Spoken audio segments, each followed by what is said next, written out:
Good morning, good afternoon, and good evening, ladies and gentlemen. We would like to extend a very warm welcome to each one of you at the nice global conclave from the labs of the beautiful Himalayas, where the Nepal Institute for International Cooperation and Engagement is located. The think tank was established in the month of February in the year 2016. It undertakes independent research in the field of international relations, foreign policy, security studies, and development.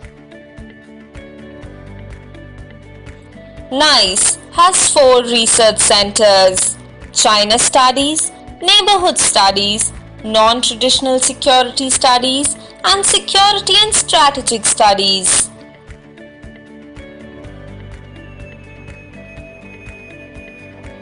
The institute focuses on 8 research topics: climate change and energy, global governance, sustainable development and smart cities, refugee and migration, China's Belt and Road Initiative, border and transboundary water politics, Indo-Pacific affairs, disaster management, and international economy and development.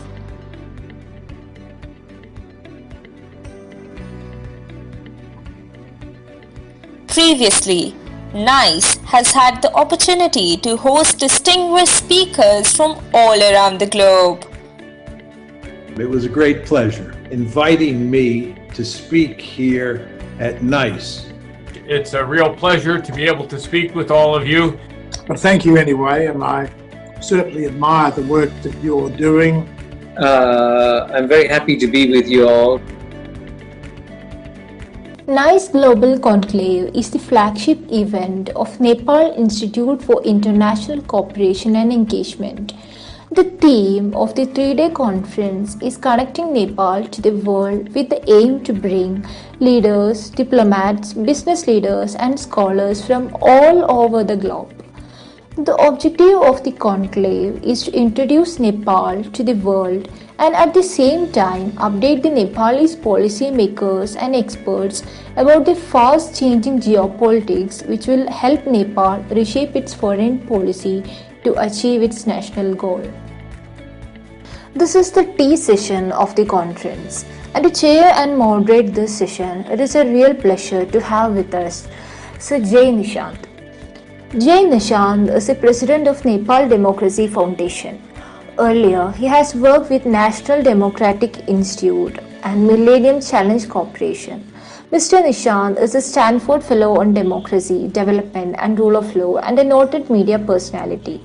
He regularly contributes to Nepal's leading newspapers on current affairs, politics, international relations and development issues. Without any further ado, I request the chair to take over.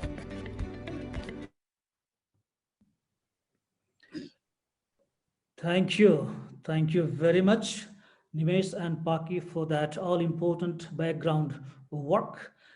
It looks so beautiful on the screen. The weather here in Kathmandu may not be the brightest. It has been raining a little bit. But as I look at the screen, the bright faces really make this session potentially a very bright one too. Let me also thank NICE, as it goes by the full name of Nepal Institute for International Cooperation and Engagement, for this mammoth event. More than 30 countries and more than 30 sessions. I think that's not a mean job. So they deserve a very strong pat on their back. Job is very well done until now. Global Conclave 2021. I think this is the event and we are in the session D. And as I have been given the theme of this session that reads Preventing Extremism and Building Resilient Society. If I go by the theme, then these 2 words, extremism and resilient society, are going to be the guidelines for the deliberation for next about 1.5 hours to 2 hours. And extremism and resilient society, if I go to the full extent, this may take, I think, not a day, but maybe even more than that. So to keep the time limitation in mind, and also to help you move in a certain direction, I have three thematic questions that I'm going to have for all the panelists. If they can remain within these three thematic questions, I think we'll be doing justice to this theme and to all the audiences. Thematic question number one: how would you like to identify the drivers or sources of extremism in contemporary South Asia? Thematic question number two: how a nation state can deal with extremism without compromising civil and human rights. And question number three: how to build moderating forces into the mechanism of government or governance to build a resilient society. So given the limited time frame, if we can remain within the confinement of these three thematic questions, I think our attendees would extract most from us. And to give me a company today, I have 7 extremely learned and extraordinary panel members. I'll be introducing them as we go by their deliberations, but there are some strict instructions that have been given by the organizers.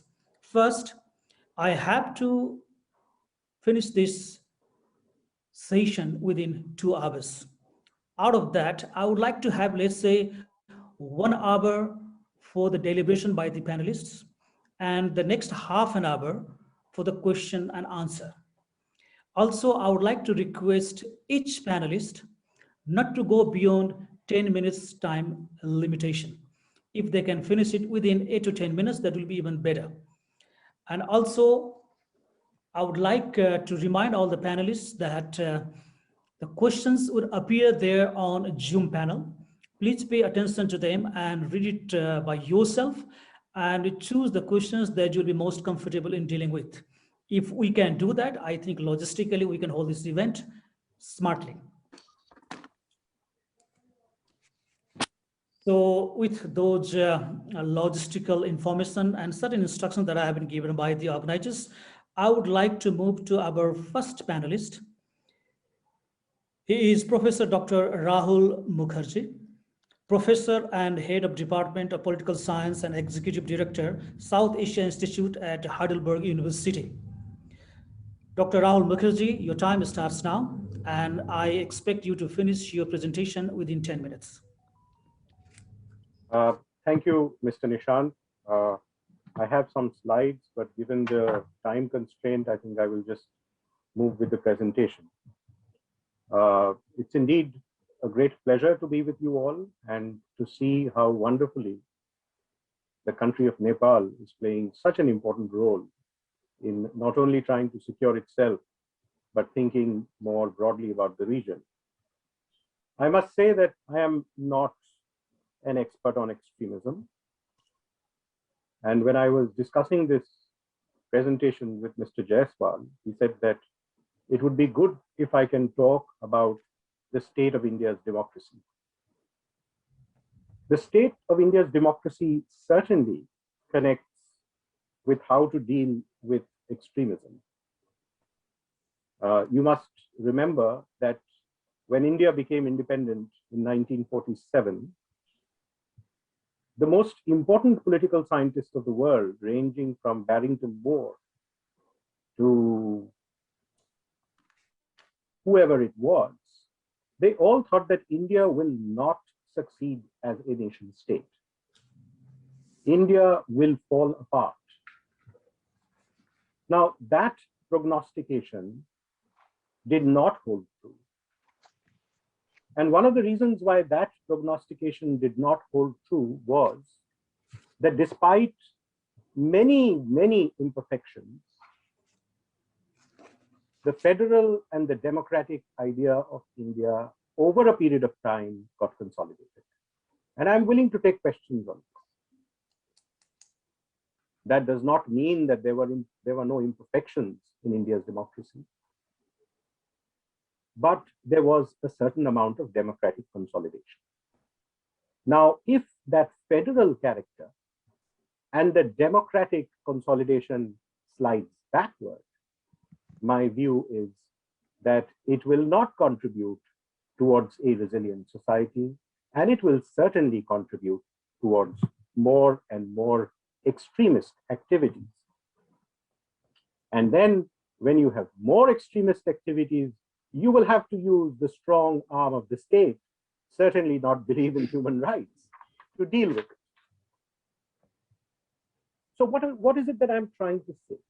I'm trying to say that India is not an authoritarian regime yet, but it is moving in the direction of what Levitsky recently called a competitive authoritarian regime.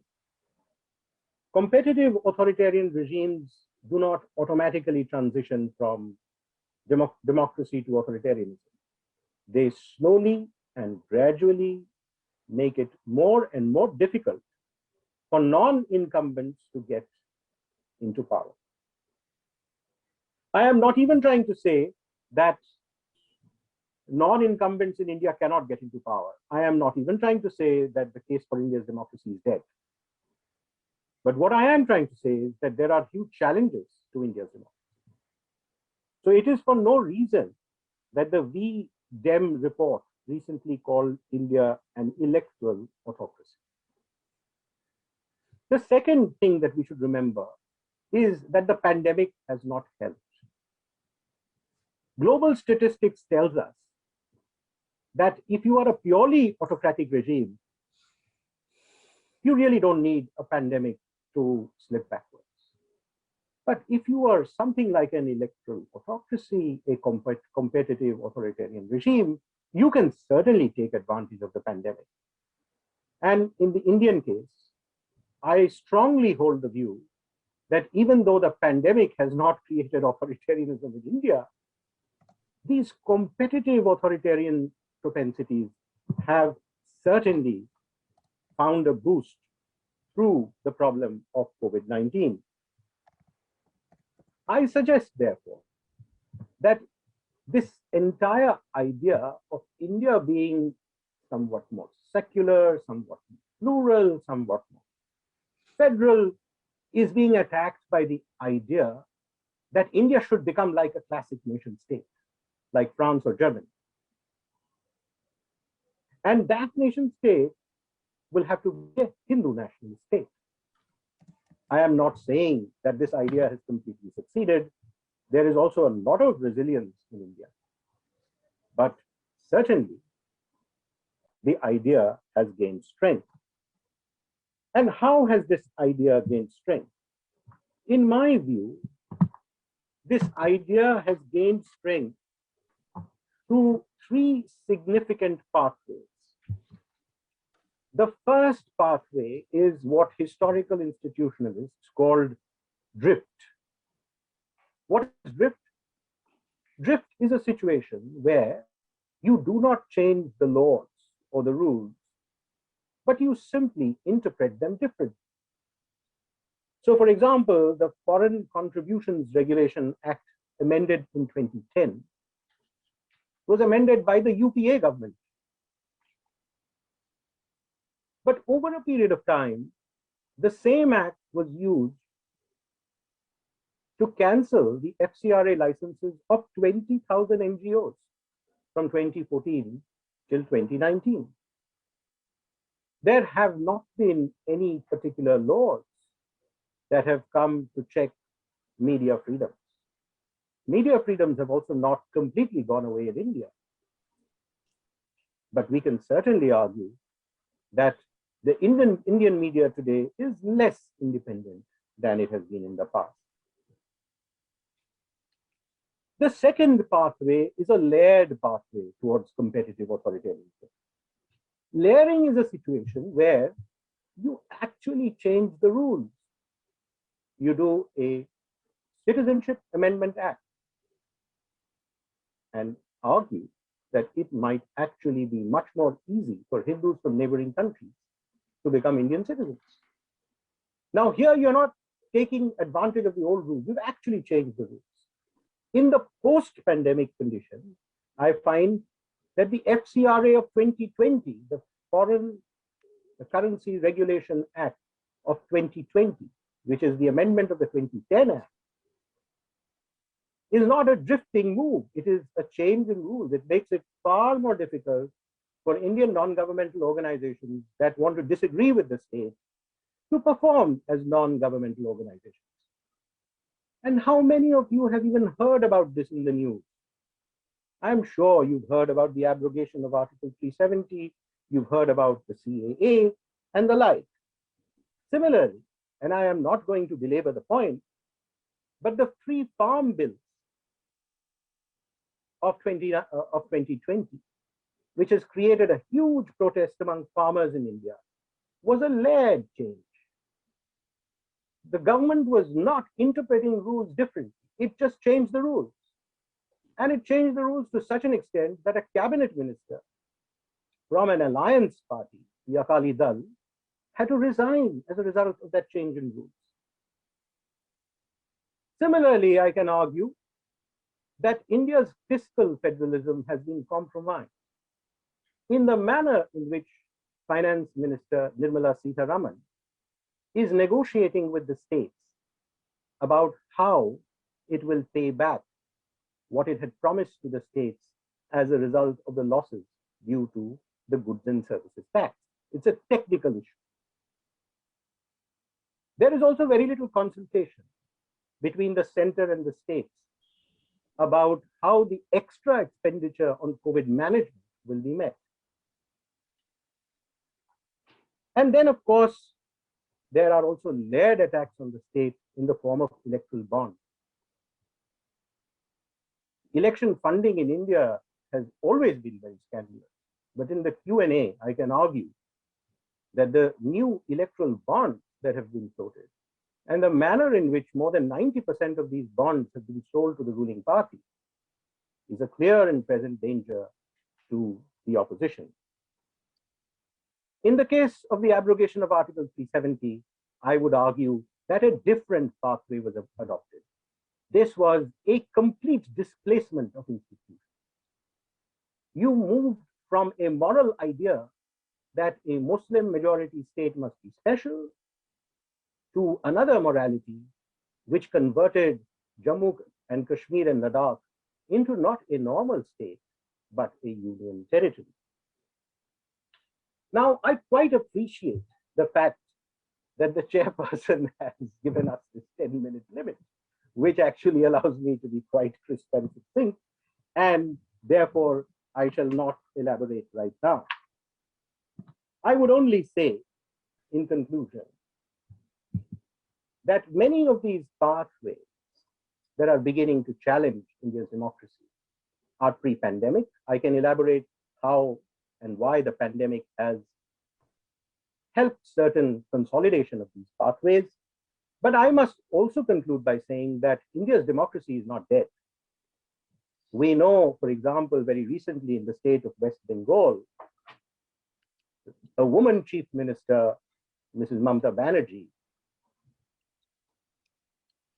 very boldly and successfully blocked attempts made by the Prime Minister and Home Minister, who were not only neglecting COVID in Delhi, but even neglecting COVID in West Bengal when the campaigns were taking place. Since time is limited, I will just end by saying three things: that a resilient society, in our view, I think in the view of the Indian Constitution, is a very different kind of a state, which has to grow in terms of pluralism and federalism and secularism. That is being compromised to some extent through what I have just called competitive authoritarianism. I have tried to elaborate very briefly some of the pathways through which this is happening.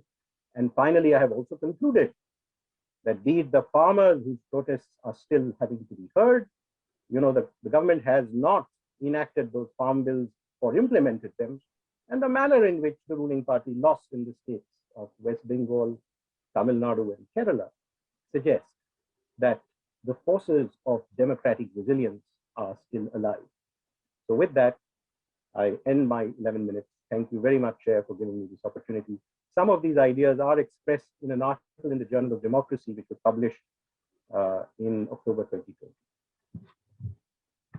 Thank you. Thank you, Dr. Mukherjee. You had quite a few strong statements. If I have to highlight a couple of major takeaways, you termed Indian democracy as electoral autocracy, moving towards, let's say, uh, towards an authoritarian regime, but as of now, it is a competitive authoritarian regime. I think that's quite a revelation. Also, you are not very happy with the kind of freedom that Indian media is enjoying or not enjoying over there. At the same time, you talked about political extremism, and also you hinted at electoral bonds. That's not going too well by some quarters in India. Thank you very much indeed for that presentation. Now let me move next to Professor Dr. Imtiaz Ahmed. He's a professor at Department of International Relations and director at Center for Genocide Studies, University of Dhaka. Sir, you have also 10 minutes, and I'm more than sure that you'll be able to limit your presentation within the given 10 minutes. And also, if there are some other issues to be covered, I think we can do that in the Q&A session. So your time starts now. Thank you, Mr. Nishaant. Thank you very much. And thank you, organizers. Well, I have the same problem with just like Rahul, you know, being a Bengali, to limit yourself in 10 minutes is absolutely, you know, it's not in a civilization, let's put it that way. But I will go with Mr. Nishaant this time, you know, as Rahul has done it. And that's precisely the reason I have this slide. I hardly use the slide, but I thought this would make my life easy, and I'll just finish it in 10 minutes. Okay, preventing violent extremism. The first thing, extremism, violent extremism has always been with us, always been throughout the history. Look at the 21 deadliest atrocities and you will see X number of, you know, we love to kill each other for some reason. And historically, we have really killed people like anything. Well, the Second World War is the largest one. 66 million people got killed in 6 years. That means every year 11 million people got. From that, and now I think we are better, because the statistics that we now have is much less when it comes to killing people. Now, if you look at all these the drivers, if you go, you know, the question that was asked, what would be the drivers for all this extremism and violent extremism? My easy answer would be politics of singularity. And it doesn't matter whether it's secular or a religious discourse, in both instances, it is the politics of singularity which reproduces violence or violent extremism. And this is the critical thing that we have to get out of our head. And the best example of singularity in the name of race and nation, and these are secular people, they were not religious people. Adolf Hitler and Mussolini, as I said, 66 million people, they were responsible of killing 66 million in one way or other. And that's the highest number, but this is secular. Secular violence has killed more people than religious violence. But that does not mean the religious people have, you know, or using religion has stayed away. Look at this image and you will see all, whether it's in the Muslim community with Osama bin Laden, in Hinduism, in Buddhism, in Judaism, in Christianity, you have the singularity. Each of these people think that their religion is the best religion in the world and other religions are inferior. The moment you get into that singularity, you are asking for problem. The moment, I remember when Donald Trump said, you know, make America great, or even with Narendra Modi, I think Rahul will agree on this also. When he says that India is the greatest, then you have a serious, you can win election, but it's a serious problem. Now, let us look into some of the statistics. Okay, in 2012 figure, but it hasn't changed much. Throughout the world, for all sorts of reasons, 56 million people died. Out of that 56 million people, 620,000 died of human violence. And out of the 620,000, 120,000 died of war and 500,000 died of crime-related violence. So a lot of people would say, you know, since crime-related violence kill more people, there should be more budget for the police.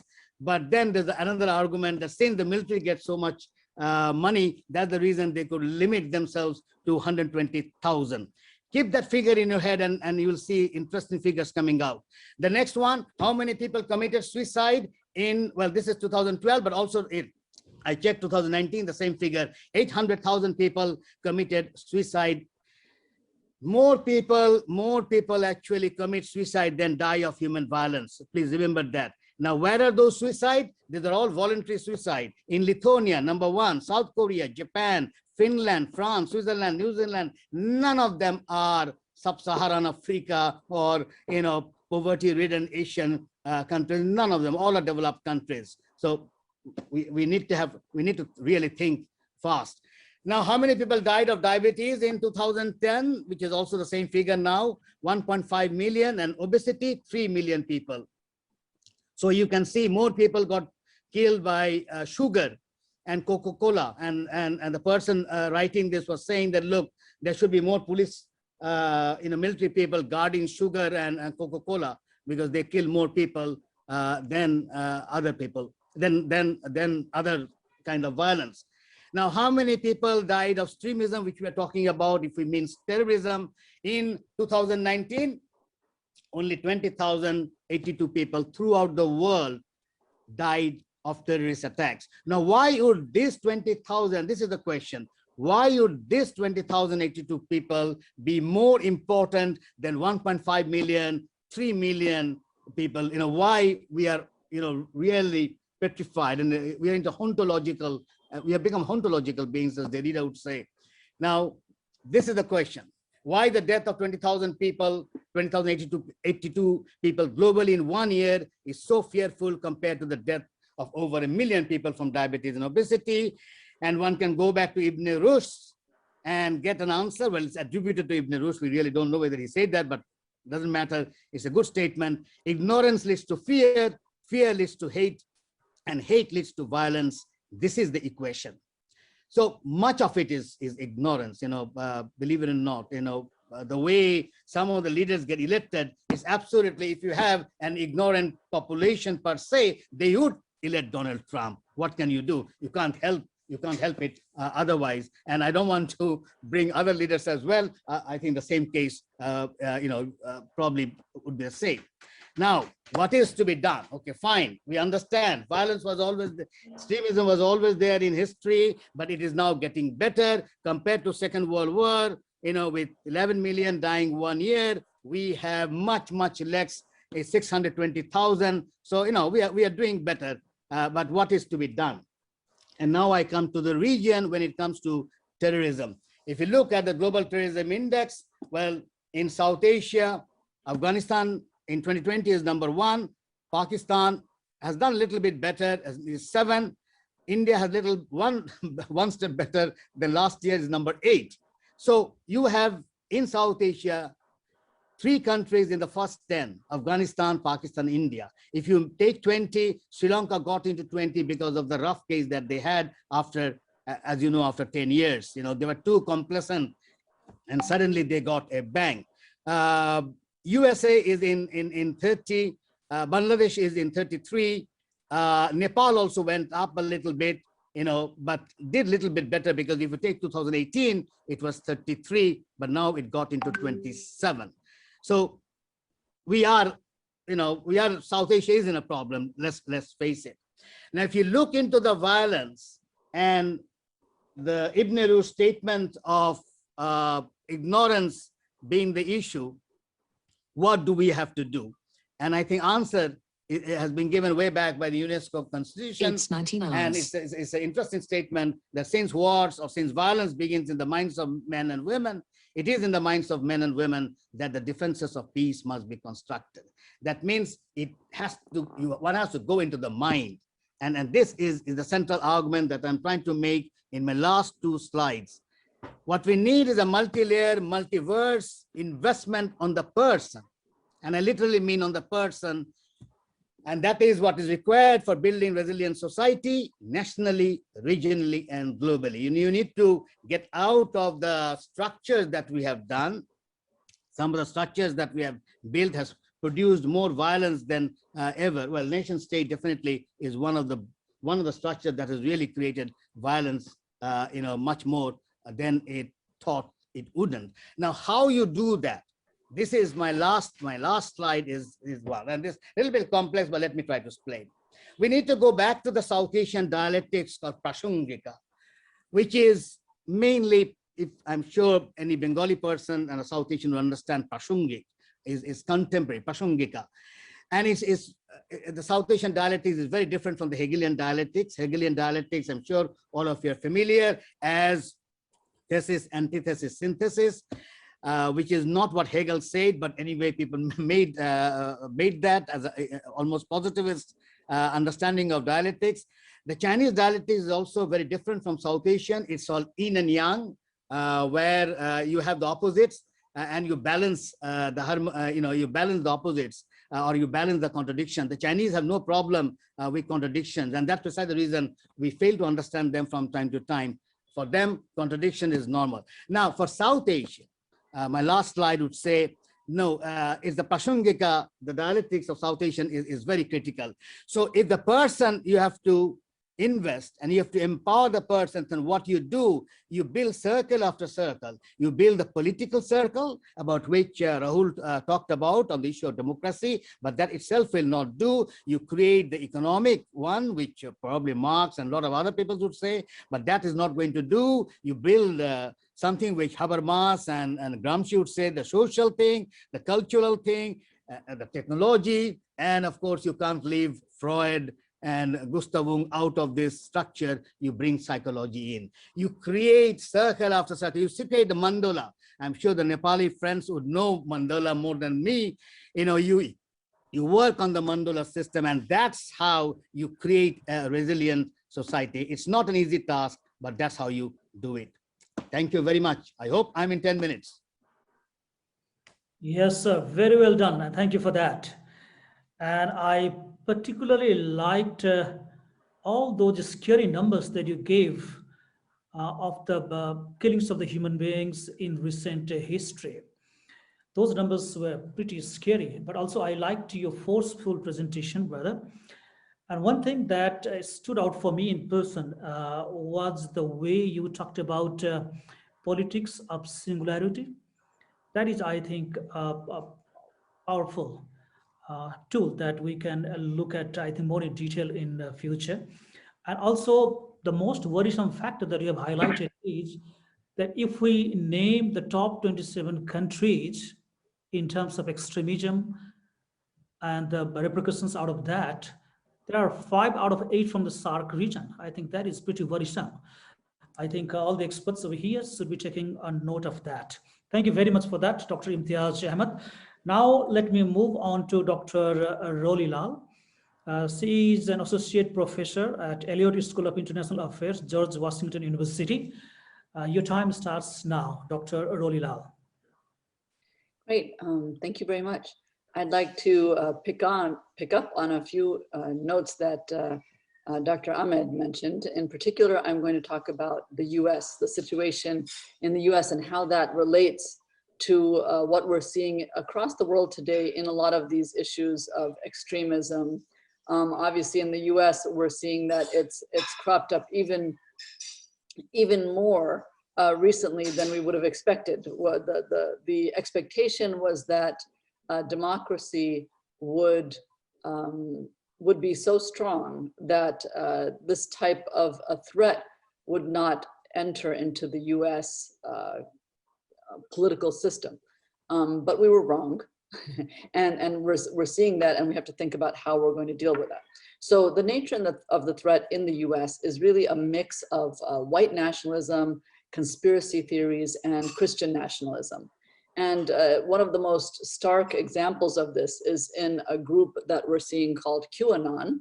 It's a mix of all three of these. It spread in 2017, formed around an idea that there's a mysterious individual called Q who's going to help save the world from satanic pedophile Democrats and Jews. And the satanic cabal includes Democrats, George Soros, Oprah, Tom Hanks, the Pope, and the Dalai Lama, as well as some Republicans who are not falling in line, such as maybe the Bush family and maybe Mike Pence. So according to these believers, the Satan worshipers are trying to control our politics and media. And if, it sounds so crazy and fringe that you think, well, who could believe this? However, we're seeing actually a remarkable amount of influence from this, this thought trail. This thought trail also says that Jews and other liberals of the elite are kidnapping children to torture them and take a chemical from their blood, which will then be injected in the evil Satan followers to make them young and healthy. And all of this is to also help, you know, they're saying that President Donald Trump will help to save the world from this. Now, there are a variety of strains of supporters for these extremist ideas that are not necessarily as extreme, but they support them in one way or the other. In the US, we see this social network of mothers who share concerns about schools, children's safety, and vaccines, and things about how to make healthy lunches even. And they developed this online communication system via Facebook and other networks. And so by the time that QAnon developed its crazy ideas, many of these moms groups were already, you know, criticizing mothers who are vaccinating children and requesting medical exemptions for vaccinations and moving children to homeschooling, which was starting to separate society to some extent already. You now have a segregation of thoughts into different places and spheres. And then in early 2020, when COVID-19 hit, what we see is that it transformed many of people's minds from the idea of, hey, this is a global threat, to no, this is a political conspiracy. And frighteningly, what we see is that people are thinking about the pandemic and they start saying, well, maybe Bill Gates patented and released this virus as part of the deep state to stop the success of then President Trump. So these Trump supporters who are, you know, then goaded on by QAnon, the crazy group, they also claimed in 2020 that the elections were a fraud. And we need to stop people from stealing the true winner, which is supposed to be Trump. And then they have these riots on January 6th and attack the US Capitol. So all of this is crazy enough, but what we see is, of course, the role of religion. How does this enter? And it does very much so. What we see is that the Bible is used very generously by both, by the QAnon group, and you see evangelical Christians have been drawn to this conspiracy even more than others, with polls showing that 27% of white evangelicals support the QAnon idea that Trump is fighting a group of child sex traffickers and kidnappers. And even more frightening, what we see is that Christian pastors, not all, obviously, but a fringe of them have started spreading the QAnon ideology inside the congregations, creating religious legitimacy for the conspiracies. And part of the support that QAnon was able to draw from the Christian churches is tied to an overlapping worldview with the extremist wing of American Christianity that is known as Christian nationalism. And that strain of Christianity claims that the US is at its core a Christian nation. And Christianity is key to being a true American. So what we see is that this group, QAnon in particular, but also Christian nationalists as a whole, have entered the internet very heavily on websites, even though they were kicked off in many ways of Twitter and Facebook. They joined their own online organizations such as Gab. And there, what we see is a lot of demonization of Jews. You see people saying that Jews have taken control of the media, schools, and churches. And then you have other pro-white Gab members saying, you know, yeah, we should gas the Jews. So you're seeing this very virulent, anti-Semitic, you know, anti-Jewish sentiments, and extremely violent. We're also seeing that that these groups are saying that the Black Lives Matter protests were fake and constructed by the same satanic cabal that wanted to bring down Trump. And they're basically saying that a multicultural society weakens America and its white Christian unity. Again, with the supposition that the purpose of the United States as an entity is to be white and Christian, not to be a multicultural nation of immigrants. So with that as the setup, I would just like to talk a little bit about prevention. So how do we prevent extremism in societies and build a resilient society? So some of the issues here. Number one, we do need to engage with the governments more deeply, meaning that the federal government and state and local governments need to coordinate in the sense of not only with what they're currently doing, which is, hey, how do we find individuals and capture them and imprison them because they're being violent, which of course needs to be done with violent individuals, but we need to think longer term. So providing government support and training to state and local law enforcement to see, okay, what are people saying, where are they, and then try to find a way of engaging with these online groups and bring them back into the community, engage with them positively in the community. Also improve the employee screening in US military, law enforcement, and government positions to identify insider threats and make sure we don't have people that are basically working against the government, inside the government. And then engaging with mental health and counseling services in localities to engage with families who've identified extremist family members. And we have seen initiatives like this in the US in various states where you have localities building up psychological and counseling services and going out and reaching out to families and saying, okay, we will help engage your son or daughter, or whoever is joining this white nationalist extremist group. We also have to look at schools. Schools are often overlooked. People think, hey, look, we've got all these adults. We need to focus on the adults. Where do the adults come from? They come from schools and they finish up and become adults. So we need to look at the schools, and we need to enhance the counseling available in high schools around the US and again, around the world. Increase the training of civil education at school in all levels. So for example, the importance of equality, civil rights, democracy, free speech, and why the electoral process is important. Many children in school are not learning this and they don't understand why it's important. And so they take on extremist ways of getting around these issues that they don't agree with. We need to increase training in schools for recognizing misinformation online. People have no ability to discern this is fake and this is real, and we need to put that in schools. And then lastly, but not least, religious groups are very important. Again, they are ignored. We need to engage with religious organizations in the US, such as churches. In India, it would be temples and mosques. Engage with religious organizations of all denominations with, in the US, attention to evangelical churches and say, hey, we need your help in how to reach out to these people and making sure that this is not spreading within your congregations and supporters. So I think that there are a variety of areas that we need to look at. And with that, I'd like to close up. Thank you. Thank you, Dr. Rollie Lal. That was quite insightful, and I think very straight to the core of the issues over there, especially on the front of extremism. I like the way you have named those different kind of phenomena like white nationalism and Christian nationalism.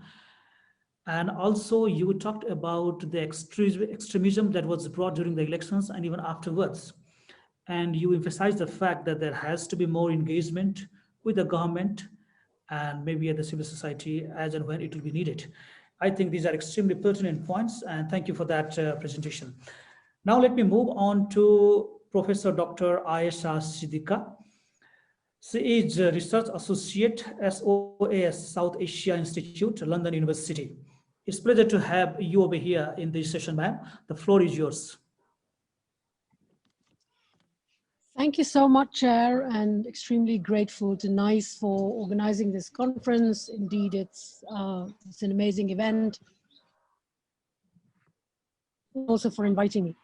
I was a bit worried at Imtiaz's presentation when he talked about diabetes and how many people have died because I'm diabetic. But glad to know that we are sticking to discussing extremism.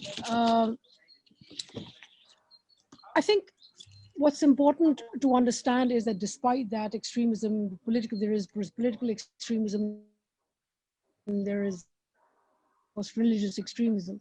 But what seems to have caught our attention in the last couple of decades is religious extremism. And yes, the patterns of extremism are changing. I mean, for the last couple of years, a couple of decades, the world seems to have focused entirely on Islamic. There is a realization that it's not something specific to one religion, but it's expanding. I mean, for example, if I look at the UK, where I am, religious extremism coming from Muslim societies, in fact, is taking a back seat. There's much more concern about white Christian extremism. So, to begin with, what the chair started with 3 questions, and let me take the first question head on and say that I look at 4 issues which I think are very important.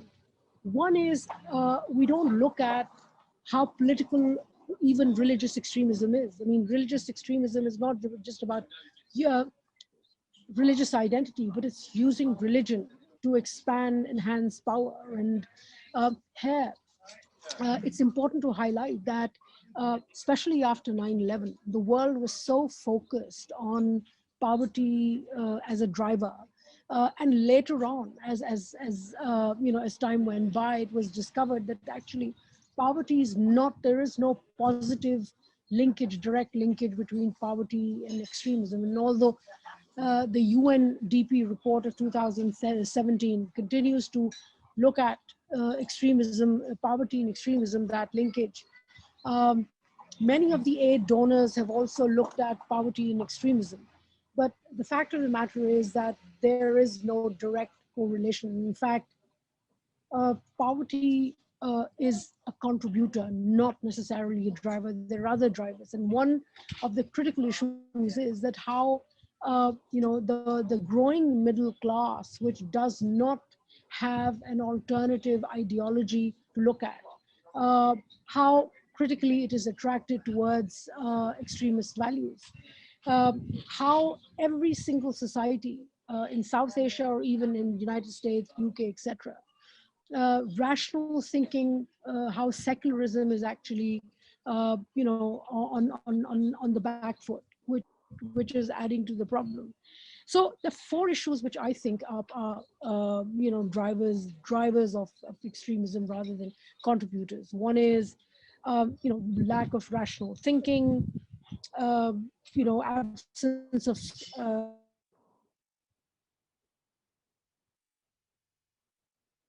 and then need for an ideology, poor governance, and states encouraging, states themselves encouraging religion and religious identity. I think it's important to understand that they are. How do you? I mean, the question which I thought I'd ask in my 7 to 10 minutes is that how does one even begin to deal with extremism when when you face 4 essential issues? I think primarily one of the problems that I have is that with downturn in militancy, I mean, even when militancy was on, speak, now you have reduced numbers. I mean, despite that, most of the conflict, if you look at South Asian region, most of the conflict is taking place in Afghanistan, or the numbers in the continued numbers in India. Pakistan's number of violence related with militancy has gone down. So, and especially after US withdrawal, there is definitely going to be an increase in conflict. There's going to be an increase in militancy. But the problem is that even when militancy was happening, nobody clearly looked at extremism as a major and a serious driver. And now with overall globally, and especially in countries, in developed countries, when the aid donor countries, when militancy, the extent of militancy goes down, there's going to be less focus on extremism. Extremism is important, but do we even understand it? And I mean, and I would really like to look at what one of the formulas that Pakistan has come up with, which is mainstreaming extremists. And the question that I really like to ask is it even possible to mainstream extremist elements? do we know? I mean, is it mainstreaming can only happen if we have a definitive answer that mainstreaming happens because of poverty, because of been in which a number of extremists, some in jail, uh, were provided resources and with the intention that that would take them away from extremism. However, the result is that those who are ideologically bound to an idea will continue to have not only those extremist values, but also they will be kind of more given towards at any point in time to use violence as a means to fulfill their objectives. So one is that mainstreaming is not possible until the states and the societies address the issue. How do you find a way out of extremism? And the problem begins, I mean, and there are four issues which I'd like to quickly highlight. One is, what do you do when states continue to align with extreme elements? This is not just specific to Pakistan, but it happens in other parts of of South Asia as well. I mean, I look at Sri Lanka, I look at India, and there is a support to extremist elements, extremist ideologies by the state. So what does one do? Radical ideology, I mean, states continue when states themselves use extreme religious values to build up their own political position, then it becomes very difficult. Secondly, I think it's important that what happens when there are no ideological conversations within a religious civilizational community. There is no, I mean, for the couple of decades through after 9/11, the conversation, I mean, even in the United States, the conversation has been, can you hear me? Yes, we can hear you. Yeah, all right. So the conversation has been how do you, basically has been, what is, I mean, and focusing just on extremism that comes from extremism and militancy connected with Islam. I remember that a lot of conversation used to be, how do you find the right religious tone? How do you find the right Islam? Is it Sufi Islam? I mean, Rand Corporation had talked about it. And this is a thinking which continues to be. How do you find the right kind of religion which talks about peace and which talks about amity and not talk about violence and extremism? And what we've found, and especially in very recent years in Pakistan in particular, is that there is actually no right religion. There is no right tone. I mean, even the Barelvis or those who subscribe to this, to Sufi ideas can also have a very extremist ideology. In fact, people have died because of those groups like Tehreek-e-Labbaik Pakistan, etc. So it's important to have a conversation within a religious civilization, within a community, which is not happening. People shy away. And the problem is that because states do not generate that environment. I mean, if there was sufficient law and order or assurance that people will be secure, irrespective of what ideas do they have, then a conversation may happen. And that is where states are responsible. And thirdly, I think a major problem is that states themselves look at ideology. I mean, when they look at insurgencies, when they look at local conflicts, they tend to kind of differentiate, or they kind of sideline these issues as ideological rather than what they're worth or what they're actually trying to say. I mean, you know, from Pakistan to India to Sri Lanka, wherever you have insurgencies or wherever you have political differences on very territorial issues, to give them a religious character is, I think this is where states are responsible, and it does not help. Finally, my question is, how does one really confront the problem of extremism when states themselves align and use ideologies instead of encouraging rationalism, when they use ideologies and religious identities for their political goals? And there is not a single South Asian state, almost not any South Asian state which is not doing it. Look at India, look at Sri Lanka, look at, you know, Myanmar, look at, you know, Pakistan. So they're all engaged in using ideologies, in particular identities for expansion, for you know, for their own political growth. So under the circumstances, and I think it's very important to understand that extremism, in order to push back extremism, you need to have rational thinking and a rational argument. So simply saying that education can kind of finish, or literacy can, you know, can eliminate extremism, no, that's not where the answer is. But rationality, and for that there needs to be a serious long-term dialogue. And right now I do not see the prospects there.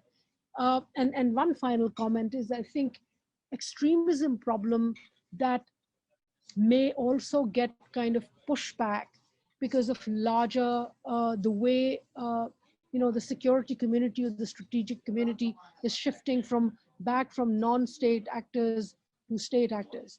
Now, while that may be a reality, but I think extremism gets lesser attention, and it's very important to think about how this problem still applies and needs to be sorted out. Thank you. Thank you, Dr. Siddiqa. That was pretty comprehensive. You had a couple of suggestions, but also you left a couple of questions to all of us to ponder upon. You said that if there is an expression called Islamic extremism, then one also needs to define what exactly should be a proper tone of Islam. I think this is a question that we need to find answers collectively. And also the other question that I liked, and I think that should be a part of our answers to a lot of issues that all of us are going to raise today, is if state itself is involved in some kind of extremism on the name of, let's say, ideology or identity, then what options are there to deal with the issue of extremism? I think this is an extremely important question. I hope other panelists also will pay attention to that one. Thank you one more time, Dr. Ayesha Siddiqa. Now I move on to somebody who is pretty familiar in Nepal, Captain Alok Bansal. He is the director at India Foundation. Captain Bansal, your time to march on, and as usual, also you will be having 10 minutes. Thank you, Chair. I think it's indeed great for me to be in a panel which comprises luminaries like Ayesha and Hassan Abbas, and of course Imtiaz. I'm a new entrant as far as the field of extremism is concerned. The chair had given 3 questions which all panelists must answer.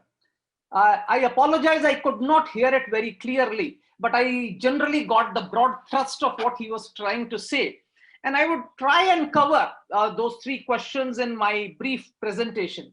And I assure you, sir, it is 7 p.m. now. I'll finish off by, in India, of course, it must be 7:15 or 6:45 in Kathmandu. I'll finish off in 10 minutes.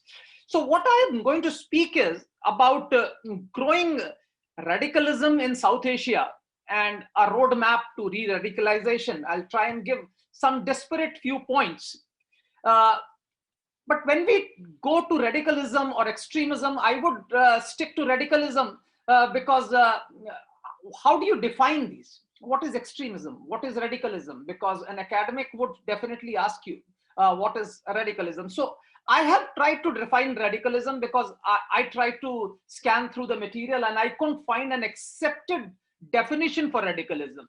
I have tried to define radicalism as a broadly an extreme worldview backed by aggression, force, and possible violence, which also encompasses complete rejection of alternate viewpoints and has extremely low tolerance for ambiguity. Now, this is very important. It completely rejects an alternate viewpoint and has very low tolerance for ambiguity. They're unwilling to deviate even slightly from the point of view which they are trying to propel.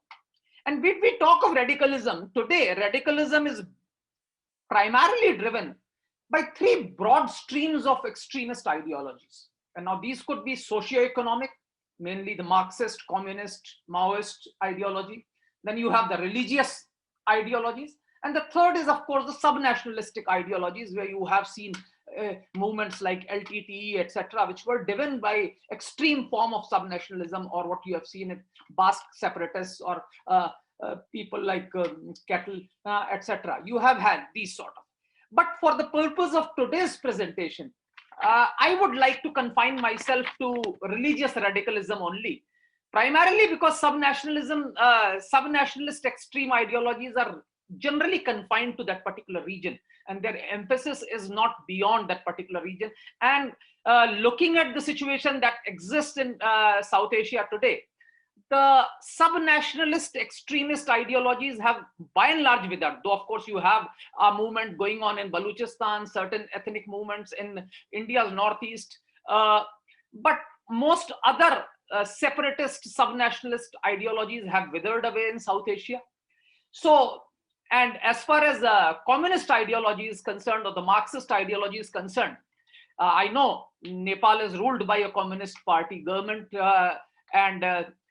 but Marxism as an ideology has also weakened considerably, because I have been to Beijing and I have been to China a number of times. But if you see today China, Chinese society is anything but a society that was visualized by Karl Marx. So Marxism as an ideology is also withered. So the real radical ideologies that are actually thriving today are religious radical ideologies. Now, when we come to religious radicalism in South Asia, it has existed, I think, in some form or the other for quite a few centuries that have existed. In fact, if you look at it, at least for last 1,000 years plus, some sort of a religious radicalism has existed. However, despite that, whatever records we see, we visualize that at the beginning of 19th century, the religious fault lines or the religious differences between different communities in South Asia had started to get blurred. Of course, the colonial powers had their own interest to divide and rule. And I think to some extent they reinforced the religious identities of the people. And of course, it is at this point of time, that the later half of the 19th century, that you had the religious revivalist movements in India. In South Asia, as such, you had Deobandi movement, you had Arya Samaj, you had Barelvi movement, you had numerous religious revivalist movements which actually tried to reinforce the religious identity of people. Of course, subsequently, the colonial powers also tried to give weight to it by steps like partition of Bengal, etc., which actually came up subsequently. But it is in the post-colonial era that we find that the religious radicalization has further got aggravated. And to my mind, the single most important step that has actually given a fillip to this sort of a radicalism is the creation of the state of Pakistan consequent to two-nation theory. Because that actually identified a national identity with a religion. Now, the founders of Pakistan never wanted to create an extremist state. But having created Pakistan on the basis of two-nation theory, they could not prevent radicalization of the society. Jinnah himself was a fairly secular person in his personal conduct. And so were most of Pakistan's leaders. But when you create a nation state premised on the ideology that the Muslims of the subcontinent are a separate nation, that eventually the religious right takes over because you have created that state.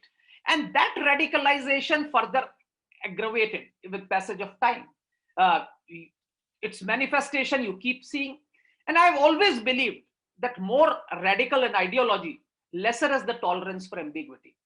So when you go for extreme Marxism, you find even slight deviation, revisionism, Trotskyism, Maoism, or minor differences also create fissures. And similar is the case, and then you go for religious radicalism, you find more emphasis you start paying on religious, the sectarian, sub-sectarian differences actually start emanating. And that is what Pakistan has visualized subsequently. Now, this religious radicalism from Pakistan has actually emanated and has resulted in spreading of radicalism in other parts of South Asia. Of course, its own national interests led to the creation of Taliban, which today has become a major menace and in fact is on the verge of capturing power in Afghanistan, consequent to the US withdrawal. But reaction to this sort of radicalism has resulted in greater radicalization. In India, we are seeing in Sri Lanka, many other states of South Asia, you have seen religious radicalization, which has become all pervasive all across South Asia. Now, I have two hypotheses here, which, as I said, I am a new entrant into this field and I would love to be proved wrong. And my hypothesis is that a child who grows up in a society where he is not exposed to a multi-ethnic society or a pluralistic society and is not exposed to an alternative viewpoint is susceptible to getting radicalized. Now, this is my hypothesis. I have not been able to prove it, but I'm in the process of formulating it, where I see that the people who grow in a society where they don't see people with different viewpoints, different ideologies, or different religious orientations are susceptible to getting radicalized because they are exposed to one particular viewpoint and believe that that is only the viewpoint. The second hypothesis is the societies where we do not have a right of democratic dissent, or where you have an autocratic extremist worldview or an autocratic regime, invariably the opposition to the regime manifests through the religious medium. In fact, in many of the Islamist societies where you have had autocratic regimes, I have always said that in traditionally strong Islamist societies where you have autocratic regimes, the opposition to the regime invariably manifests itself from the ramparts of the mosque, because that is probably the only place where people gather, can probably gather freely without the prying eyes of the state, and they can actually, and invariably you'll find in whether it be Hosni Mubarak's regime or something, the opposition immediately came from religious right, that is Muslim Brotherhood, and even during Musharraf's regime in Pakistan, you saw the Islamist forces gain greater power. And of course, we saw what happened in Afghanistan during the PDP regime. The communist regime was followed by rise of the religious right. So these being the two things, what should be the roadmap to de-radicalization? Of course, as I said, the democracy, the right to democratic dissent to the citizens must always be available. Citizens must be exposed to pluralistic society. In fact, most of the South Asian states are pluralistic, but those which are not pluralistic, the children must be exposed in their curriculum about the different viewpoints, different religions, different ideologies, even within the particular religion, the different variations. A comparative religion, which is often taught in the West, is actually absent in South Asian state. I think that needs to be done. And when a state has to counter this sort of a radical ideologies, the first requirement is to understand the ideology. Very often people, what Imtiaz said was people are ignorant, and then when they're ignorant, they think it is actually, they are scared, and then they, of course, very often people don't understand the ideology and try to counter it, which is actually a disaster. So we need to understand the ideology, and then probably if you feel that a particular ideology is leading to violent extremism, then we need to come out with a counter narrative, because invariably you have a narrative which the radical elements are propounding, which often leads to people indulging in extremist violence, and which is actually a very, very serious problem, because irrespective of the fact that fewer people die because of extremism than diabetes or sugar, but that is people's own choice. Here, an victim of an extremist violence does not have a choice of deciding whether he wants to die or he doesn't want to die. Thank you. Thank you so much. That's all.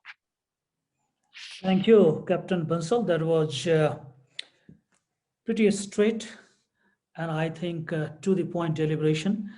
I liked your idea of using the word radicalization over the expression of extremism.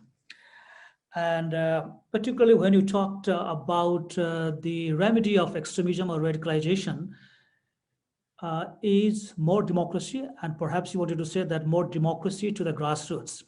I think that's an excellent opinion that you have just expressed. We'll come to that if time permits to discuss a bit more as we move on in this session. Next, I would like to invite Dr. Hassan Abbas. He's a distinguished professor at Near East South Asia Center for Strategic Studies, National Defense University, Washington, DC. Sir, you also have 10 minutes, and this virtual floor now belongs to you.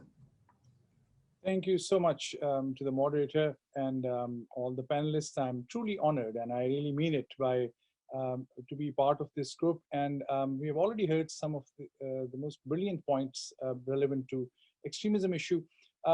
I would like to focus primarily on the third question, although I'll very briefly give my opinion on the first two questions that Jay had also mentioned, but primarily how to build counter narratives to extremism, because we are talking about preventing extremism and building a resilient society. How do we do it? And my focus will be on what are the elements of counter-terrorism, narrative building. And I'll talk about counter-terrorism as well in a different sense. But building of these narratives, we have some best practices from some of the countries, and we now know what are the things we should not do. So that will be my focus. To begin, for introduction purposes, briefly, I think it is in the modern day and age, at a global level, the level of political polarization that we are observing, the toxic nationalism we are witnessing, and use of religious identity as a divisive force has to be kept in mind. And these three phenomena, the way they are taking root globally, even in Western societies, democratic societies, very clearly, and already in many parts of the Eastern world, that's a very dangerous path. And so I see more extremism at a global level, given the kind of polarization between left and right, and between secular and religious, and between democratic ideals and authoritarian worldview that's happening. As very briefly, in 1 minute each for the first two questions, the drivers, I think we heard brilliant points already. If I have to frame it, I would say primarily, and maybe I'm in a self-serving way, I'm getting towards my counter narrative building focus. So I'm looking at the drivers and the role of state from that lens, I must add. So as regards sources, I think it is, in South Asia especially, it is the entrenched view of the contested history. Without going into details, look at the India-Pakistan history, look at the Bangladesh-Pakistan history. The contested nature and the emotionalism that is linked with that, your identity of historical narrative, I think is an important cause of extremism. Secondly, I think it is the conflict zones. This research studies tell us, wherever there's a conflict, think of what's happened in Afghanistan. Today, if we think Afghanistan will be a resilient society, it will be very hard. They have been going through conflict for the last 30 to 40 years of various kinds. So conflicts create extremism, especially if you are living in a conflict zone for a long time. Also, authoritarianism trends create, because, and this is a very knowledgeable audience, no need for me to go into details, how closing off these channels of expression create extremism ideas. And last but not the least, the increasing role of state as using extremist groups as proxies. And this is also worldwide. Think of what had happened in Afghanistan, in the Afghan jihad, inverted commas. Think about what's happening with Daesh, and what happened with Turkey and many other countries in that region. What is the state role? Just I'll mention one complicating factor, which is that the way the word or the phrase or the ideology, the war on terror, was framed, that had a huge impact on our policy globally for the last 20 years. Everything is, and I say it as a former security person, I say it as a part of currently an organization which is focuses on security. If you, that whole narrative and worldview about war on terrorism got us into a different policy worldview in which everything is seen in that sense. And that the reactions to it also created problems. So to move from the CT or the counterterrorism world to CVE, the countering violent extremism or extremism, this word or phrase was pitched to think about the softer ideas, about non-violent, non-use of military or non-use of the pure security forces to deal with these issues. Art, culture, in a sense, politics, music, different variations of religious experience, mysticism, etc. That's why we have to keep that in mind, because this created a lot of confusion in terms of the terminology and the approach. The approach of countering terrorism cannot be used for countering extremism. These are two different ways and two different approaches. But many of our security forces, because that's what they did, that's what they're good at. The states developed the counterterrorism model, and so they go for that, and then human rights violations happen. Because many states thought this is the best opportunity for us to declare all our legitimate opponents or insurgents or legitimate freedom movements, declare all of them as terrorists. So we are going through, or perhaps coming out, trying to come out of that massive confusion as well. So coming to, I think now in about 5 minutes of my remaining time, or 6, hopefully, I will talk about some of the best practices. So how do we build a counter narrative to extremism? First and foremost, what we do know very clearly is that these counter-narrative attempts have to be local and indigenous. What do I mean by that? An example, in Pakistan, when it was going through the peak of the terrorism issue, they thought of a counter-narrative at that time. And the former military dictator in Pakistan, General Musharraf, came up with the idea of enlightened moderation. Well, English language is not the national language in a sense that everyone understands. Most of the people had no idea how to translate the word enlightened moderation into Urdu. And there were many attempts, many delayed attempts. The point was, and later on we learned, it was actually Mr. General Musharraf met an important personality, Mr. Henry Kissinger in New York, and said, oh, we will pay you this much, we need ideas. And he said, enlightened moderation. And the Pakistani bureaucracy said, wow, we got the answer. It was living in a fool's paradise at that time.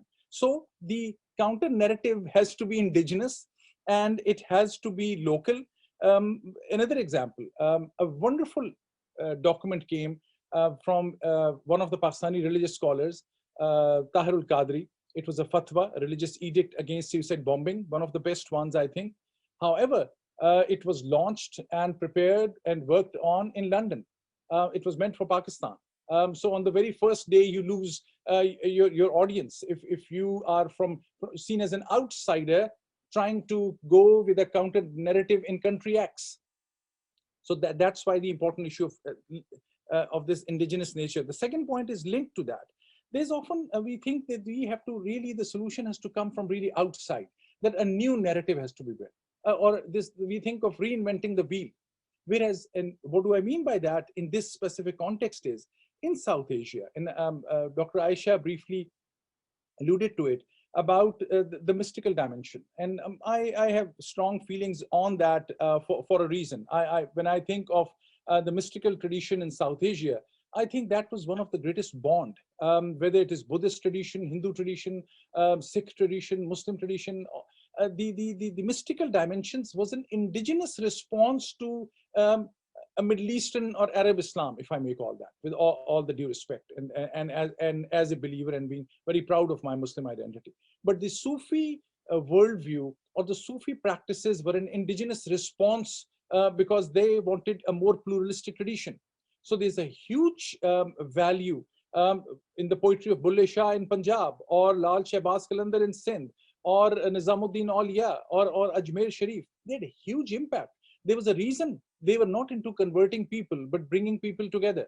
Now, this had to be done in a very careful fashion. No one had to reinvent the wheel, but we brought foreign top dignitaries, brought them to the shrines of the great Sufi saints in Pakistan, and those Sufi shrines became target of suicide bombings, which had not happened in 800 to 900 years of Islam in South Asia. Started happening when the projection of Sufi worldview as the kind of soft image became a state policy. So many a times, state has to do things very indirectly rather than in a blunt fashion. Also, I think within this context is the third linked point is I'm in the same vein. It has to be organic and local, as I mentioned, not borrowed from outside. The fourth point, the best practice, and I'll not take more than 2 more minutes. It's about technology. I mean, we are going now into a different world where artificial intelligence, where data collection is kind of automated. It's no more that you have to hire people to be on Twitter or social media. This has been one of the approaches. And one of the approaches in South Asia, I know Pakistan, and in case of Turkey and even Iraq more so, the counter-violent extremism or building of counter-narrative has been handed over to the intelligence agencies. And this is extremely not only dangerous, but counterproductive. Not that those intelligence agencies are not well-meaning or they don't want change. The nature of counter-narrative building is such that it's not the intelligence agencies. So that explains, which also some scholars, panelists had so rightly mentioned, are still our failure to understand what extremism is. We think of this as a state policy that they'll throw out some ideas. They're still in the counterterrorism mode. That's what I want to say. If I had to give one example to close, to give an example of what counterterrorism, counter-extremism narrative would look like, I would give an example of Amman Declaration. I will very quickly try for hardly a second to show you, if I can, show my screen to just read out and encourage my readers to look at it. This was a effort many years ago, about 15 years ago now, by Jordan. They brought together all the top scholars of Sunni, Sufi, Salafi, Shia groups and came up with 3 ideas, and which they said in 3 words, which are right in front of you on the screen as well. They mentioned all the different sects, and now I'm within the context of the Islamic worldview, that these 8 madahibs or sects, including Shia, Sunni, Ibadi, and others, they all should be seen as part of mainstream Islam. Secondly, they said, let's forbid takfir. Takfir is that worldview, the declarations of apostasy. Those groups which are unfortunately too many now, who declare everyone else as non-Muslim. And last but not the least, they said that this capability or this authority to deliver fatwas should be restricted. Now, currently, there's a fatwa.com as well. You want a fatwa on anything, you can get it. And that is the level of degradation that we are talking about. So Amman, they had world's topmost scholars who came together. Why that idea was not able to get as much support is another debatable issue. So I'll close with this idea of Amman message and believing that we know some of the answers, but we have to focus on not the CT worldview. It has to be the pluralistic ideas. And if there's any place actually which can show a model to the world, I think it's South Asia. The Sufi tradition had bonded people together in an amazing fashion. And the fact that because of the conflict zones and contested history, South Asian states have failed to come up and revive or emphasize this mode just for bringing people together, this is a hugely missed opportunity. Thank you very much. Thank you, Dr. Hassan Abbas. If I have to use 3 words for your presentation, I would like to say crisp, relatable, and applicable. And particularly, I like the idea of using technology because I was expecting that to be talked a lot, but somehow that was missed, but you brought it up. Thank you very much for that. Before we move to our last panelist, and definitely not the least one, I may like to remind all of you who have just spoken, please take a note of the questions that you might have seen in the Zoom chat box.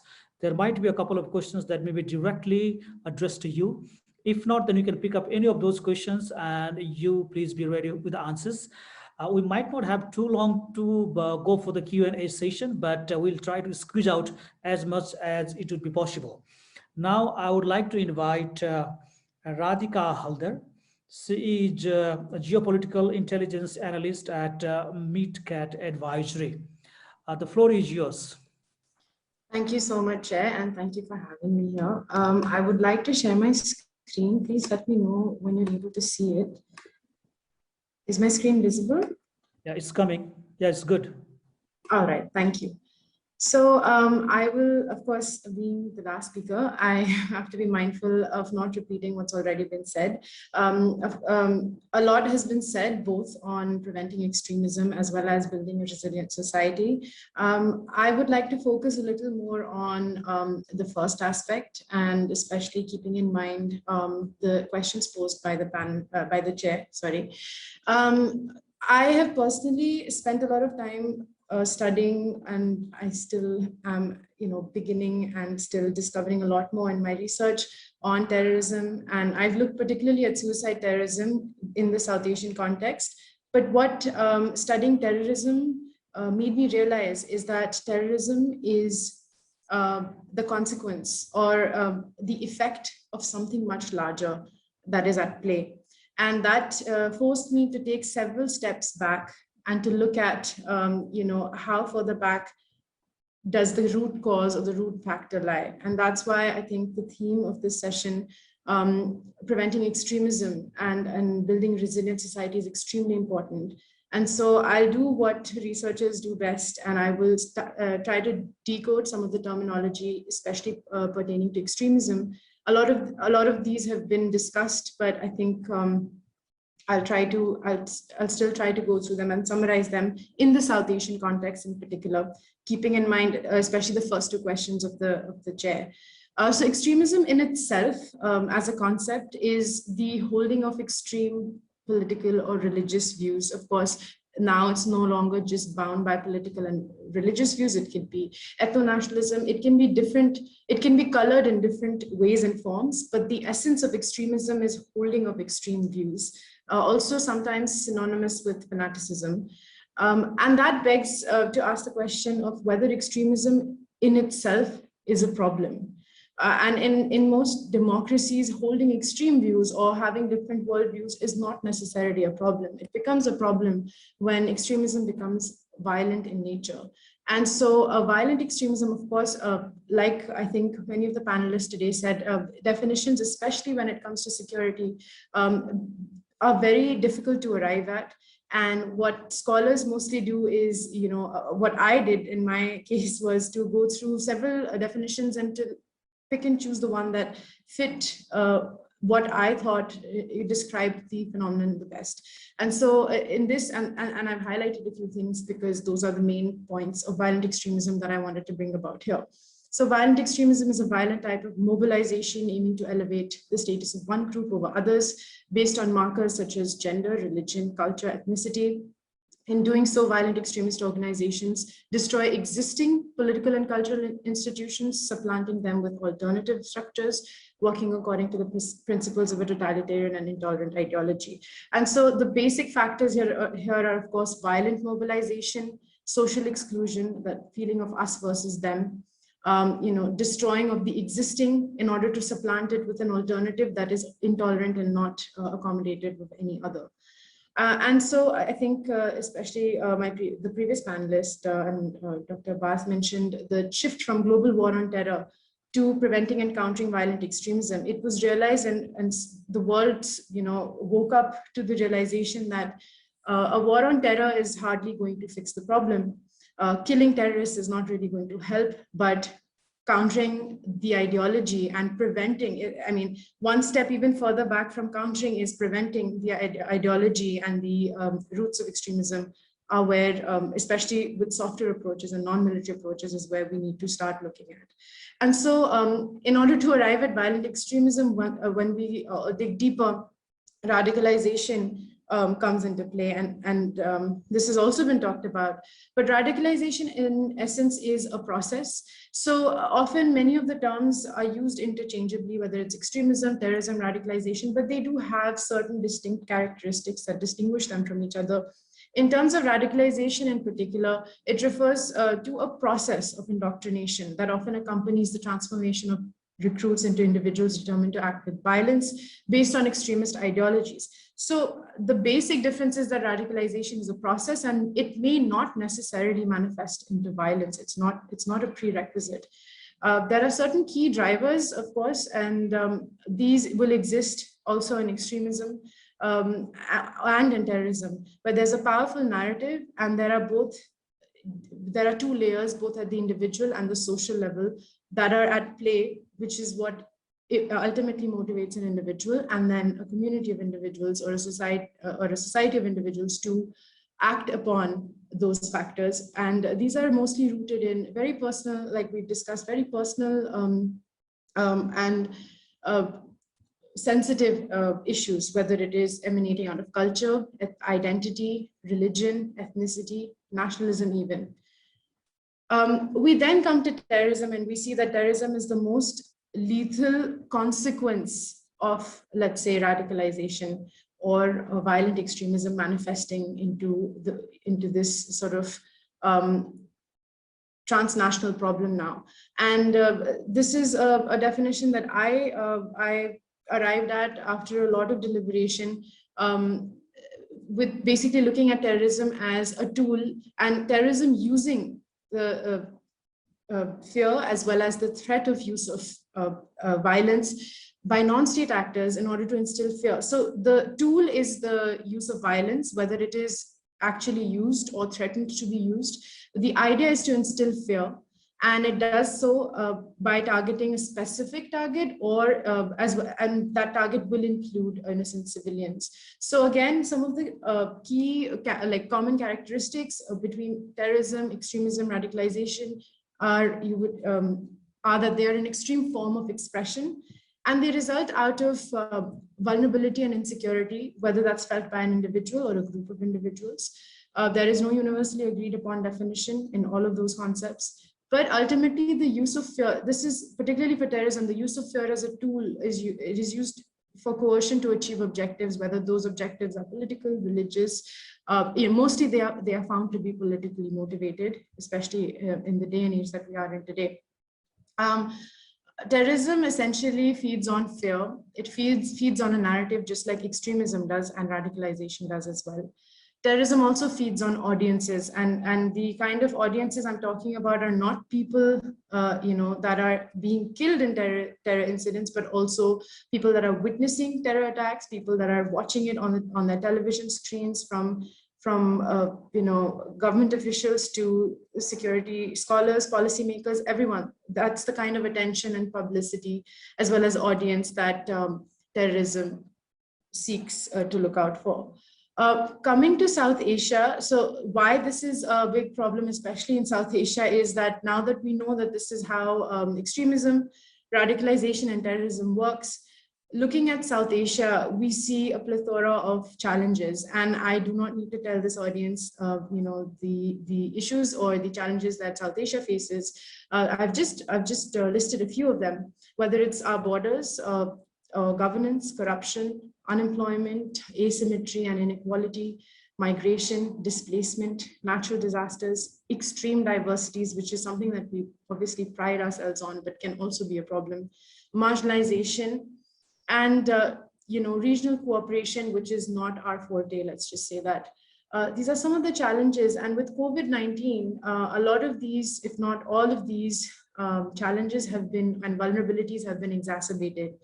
And they have not only been exacerbated, but they have also made us realize that South Asia as a region has always looked at security from a very traditional sense of security, which is more rooted in military or conventional style approaches.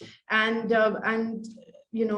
in a scholarly sense of the term, human security has not really been looked at in the same manner. And COVID has proved me right in that, and also has unfortunately taught us that the hard way.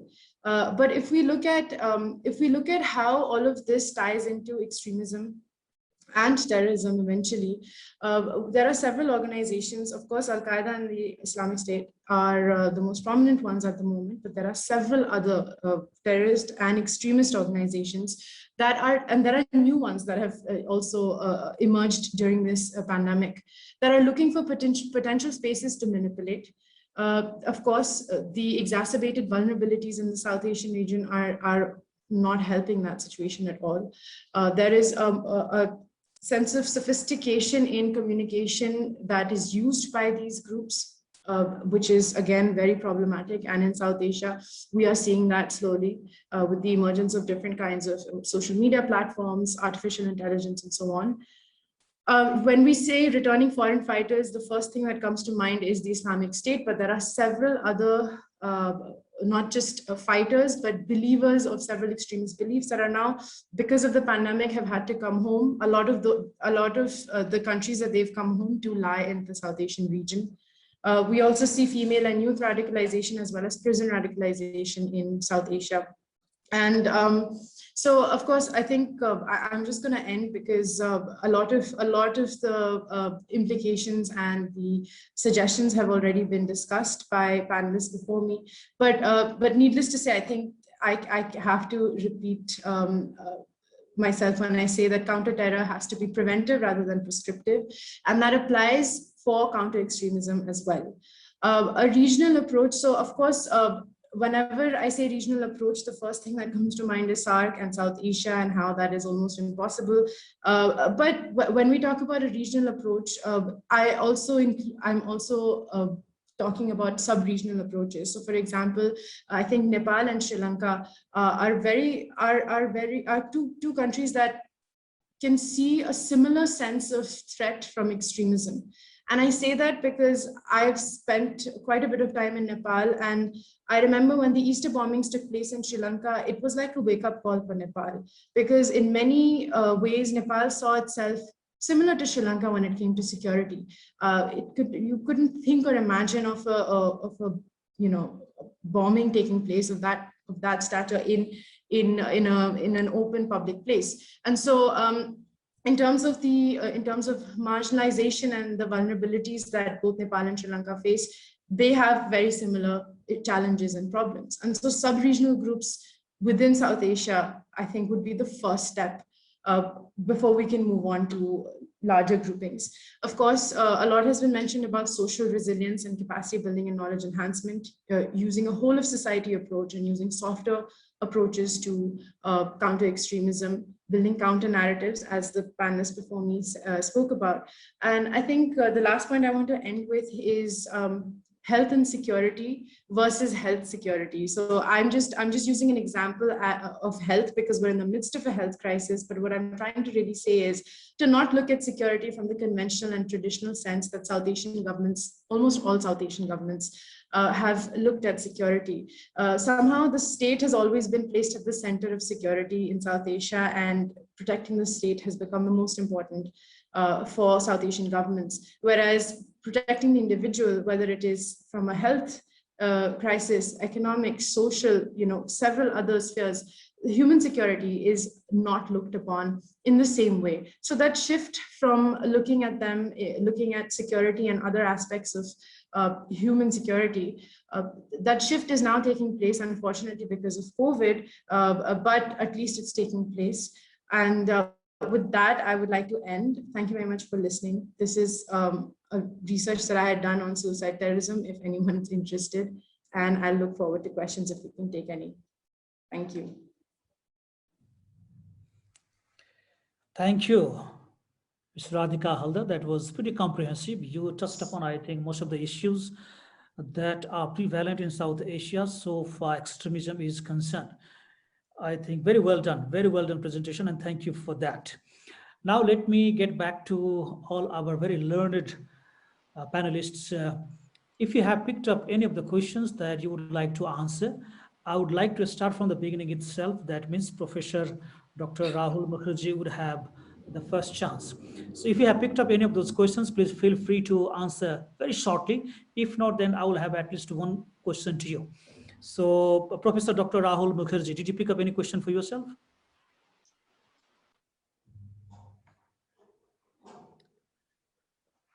Dr. Rahul Mukherji, you there? Yeah, I can see you. Yeah.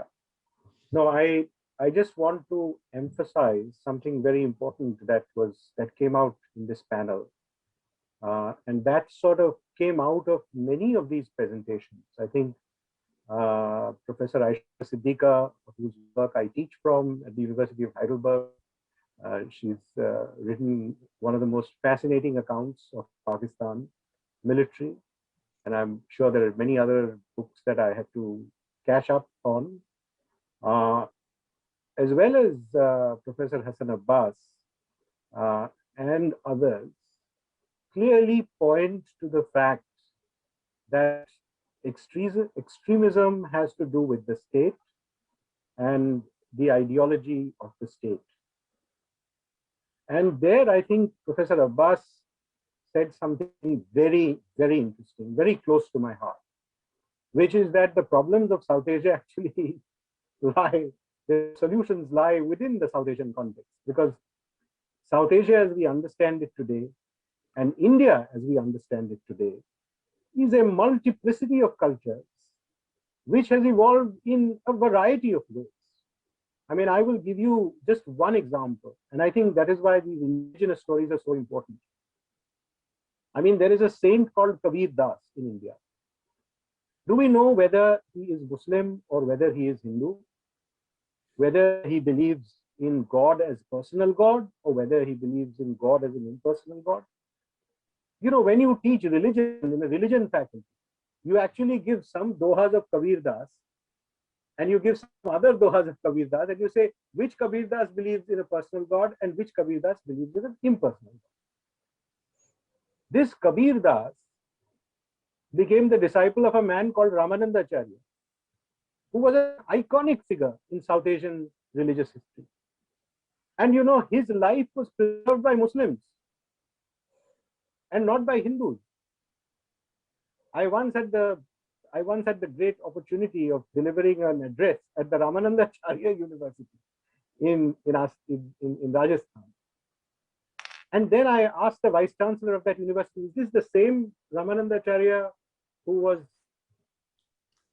you know, Ajmer Sharif?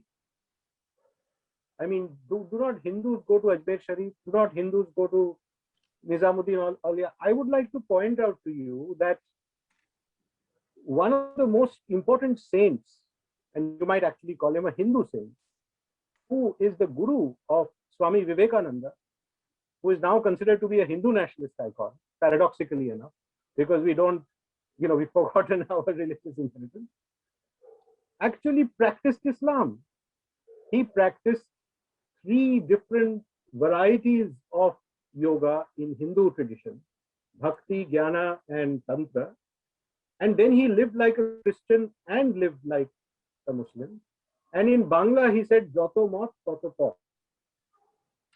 If you read some of the radical writings of Swami Vivekananda, which unfortunately the RSS has forgotten, you will find that he says that a multiplicity of faiths is important, because every faith has is trying to reflect a certain kind of human aspiration in a different cultural context.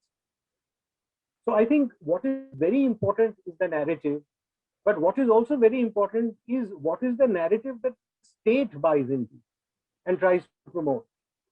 Of course, the solution to this is the narrative that the state buys into. And if I was trying to say, I'm not trying to say that, as Professor Imtiaz Ahmed pointed out, that the secular narrative that the Indian state bought into was a perfect narrative. I'm not trying to say that.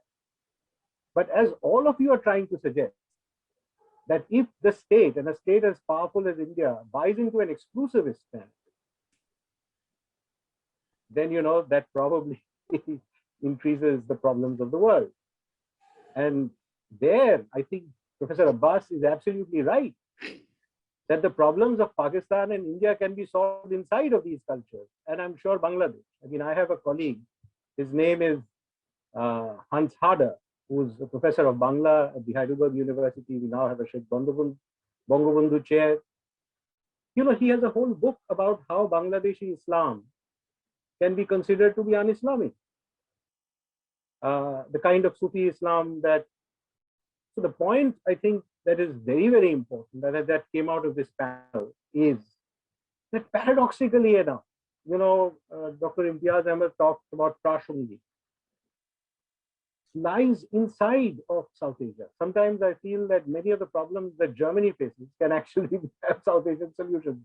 But we colonized South Asia, are basking in the glory of exclusivism. And therein, I think, lies the tragedy of our time.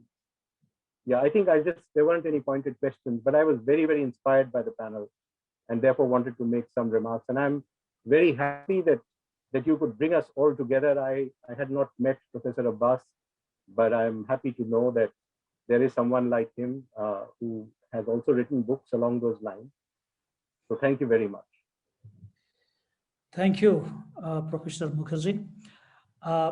Dr. Imtiaz Ahmed, did you find any question for yourself? I think I saw at least one over there. Yeah, well, there were a couple, I guess, but let me, take all of them and put them in 3 or 4 comments. One is, I think we need to distinguish between extremism and violent extremism. Extremism by itself is not bad. You need to be extremist. When you're young, you have to be extremist. I can't see, a youth not being extremist. We will not even, or if you use the word radicals, youth have to be radicals. Or you can't read Noam Chomsky's papers, radical papers, or Marx's writings. You have to be, so long it's non-violent is perfectly all right. But you need radicalism to change the world. You need extremism to change the world. You need extremist architecture to redesign what architecture is all about. You need an extremist poet to change the form of poetry writing. You need Michael Jackson, for example, to change the dancing posture that he had. So you need radicals, you need extremists. So long it's non-violent, it's perfectly all right. The problem is violent extremism. I think then we are into a different ball game. And it doesn't matter whether it's secular or religious. As I said, violent extremism is violent extremism is violent extremism. That's it. Then you can actually start thinking, okay, what do we do? And as I said, in history, secular violent extremism killed more people than religious violent extremism. That's the other thing, because religion tried their best one way or other to contain or to make it peaceful. Let's see, whether you say Assalamu alaikum, which is peace be upon you, or you say Shanti, Shanti, Shanti. And it's all, comes to the point, tame yourself, don't, get down, cool yourself. That's the idea. I think all religions had the same message. But when you take your religion and then you put them into singularity, that this is the best, the others are inferior, then you have a serious problem. Similarly with the nation state. And that's the problem I think Alok was also highlighting to some extent, is that the problem with two-nation theory. The two-nation theory doesn't make any sense because you make everything into singular. And we suffered, and that's how 71 became a genocidal issue because of the two-nation theory. But now, with India, at least, critics would say that the regime which is in power is into two-nation theory, particularly the concept of Hindutva and all. And this whole idea of two-nation theory did not come from Muhammad Ali Jinnah. It came, if somebody was a father of two-nation theory, it would be James Mill. It was James Mill who first wrote about Hindu being a nation and a Muslim being a nation and a British nation. This is the strategic formulation of history. So it was James Mill, the father of John Stuart Mill, who actually brought in, and then of course, Hindu Mahasabha took it, or RSS took it, and then after 17 years, it was Muhammad Ali Jinnah, more as a bargaining chip. If you read Jaswant Singh's book, it will tell that he was more into bargaining, but then the bargain did not work. Congress agreed to which I think even Jinnah was a little bit horrified, saying that it's a moth-eaten Pakistan. Now, so two-nation theory is one. This one problem. This is one issue that we need to get out of singularity if we want to do that. And something Professor Abbas was trying to point out, we don't have the time, but I think we need to talk about Puritanism. The concept that we have in Islam is Salafism. Well, that's also, singularity. And it doesn't matter whether Salafism in Islam or Salafism in Buddhism. You see Salafi Buddhism in Myanmar, for example, now. There was Salafi Buddhism also in Sri Lanka. And of course, Salafi Islam or Salafi Hinduism would have the same kind of problem. The moment you say you are pure and the rest are not, then you are asking for a problem. And the final thing that I think it was Arman questioning, my diabetes and well, I don't have diabetes, but my numbers on diabetes and why make a comparison with terrorism, whether the terrorism figures are correct or not. Well, I work on numbers, so you have to be very careful when trying to downplay another number. You can downplay another number only if you have your numbers. By perception, you can't just say, well, more terrorism killing happened. That's not going to, that doesn't work in statistics. You need a data set to say. So far the data set, and this is from Yuval Harari, and you can check in Homo Deus. He came out with this idea saying that, there should be more soldiers in the Coca-Cola shop, because that is where the sugar kills more people than terrorism. So why take the trouble? But I think Alok is right, and this is something that maybe I didn't flag it. 800,000 suicide that I was referring to, they're all voluntary suicide. Since it's a voluntary suicide, then it's not a problem. You die, perfectly all right. The problem is, don't kill me when you are killing others. That's a problem. And suicide terrorism is a problem. But the fact remains, even suicide terrorism was always there in history. What has happened now is the suicide terrorism has transformed.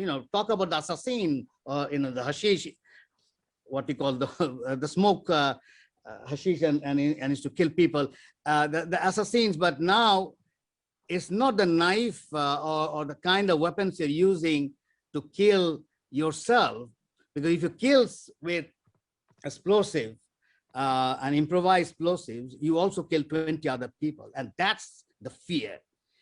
And once the fear gets into your head, and this is the issue I think Carl Gustav Jung was making, and differing with Freud, that once it gets into your brain, once the fear gets into brain, it stays there, as an archetype, and then as a collective unconscious, and this archetype of fear then can come back generation of, in the next generation or two generations after, because the brain is not pure.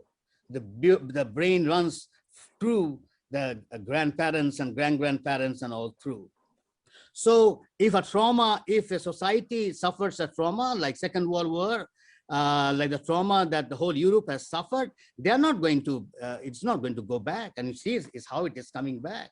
The slavery, the slave owners' trauma, and the trauma that went through, that's not going to go away unless you address that. You need to, we had two genocide in South Asia, 1947. I also regard it as a genocidal partition. So is 1971, a genocidal partition. We did the two genocide, hundreds and thousands of people, I think, in their mind, got the fear in, and it's not going to go away. You need to address that, come up, and then create, I agree with, I think several of us have talked about the counter narratives. It's immensely powerful word, but how you build that and how you get a new structure in the brain so that the next generation becomes more tolerant. It's not an easy task, and that's the reason I flagged the idea.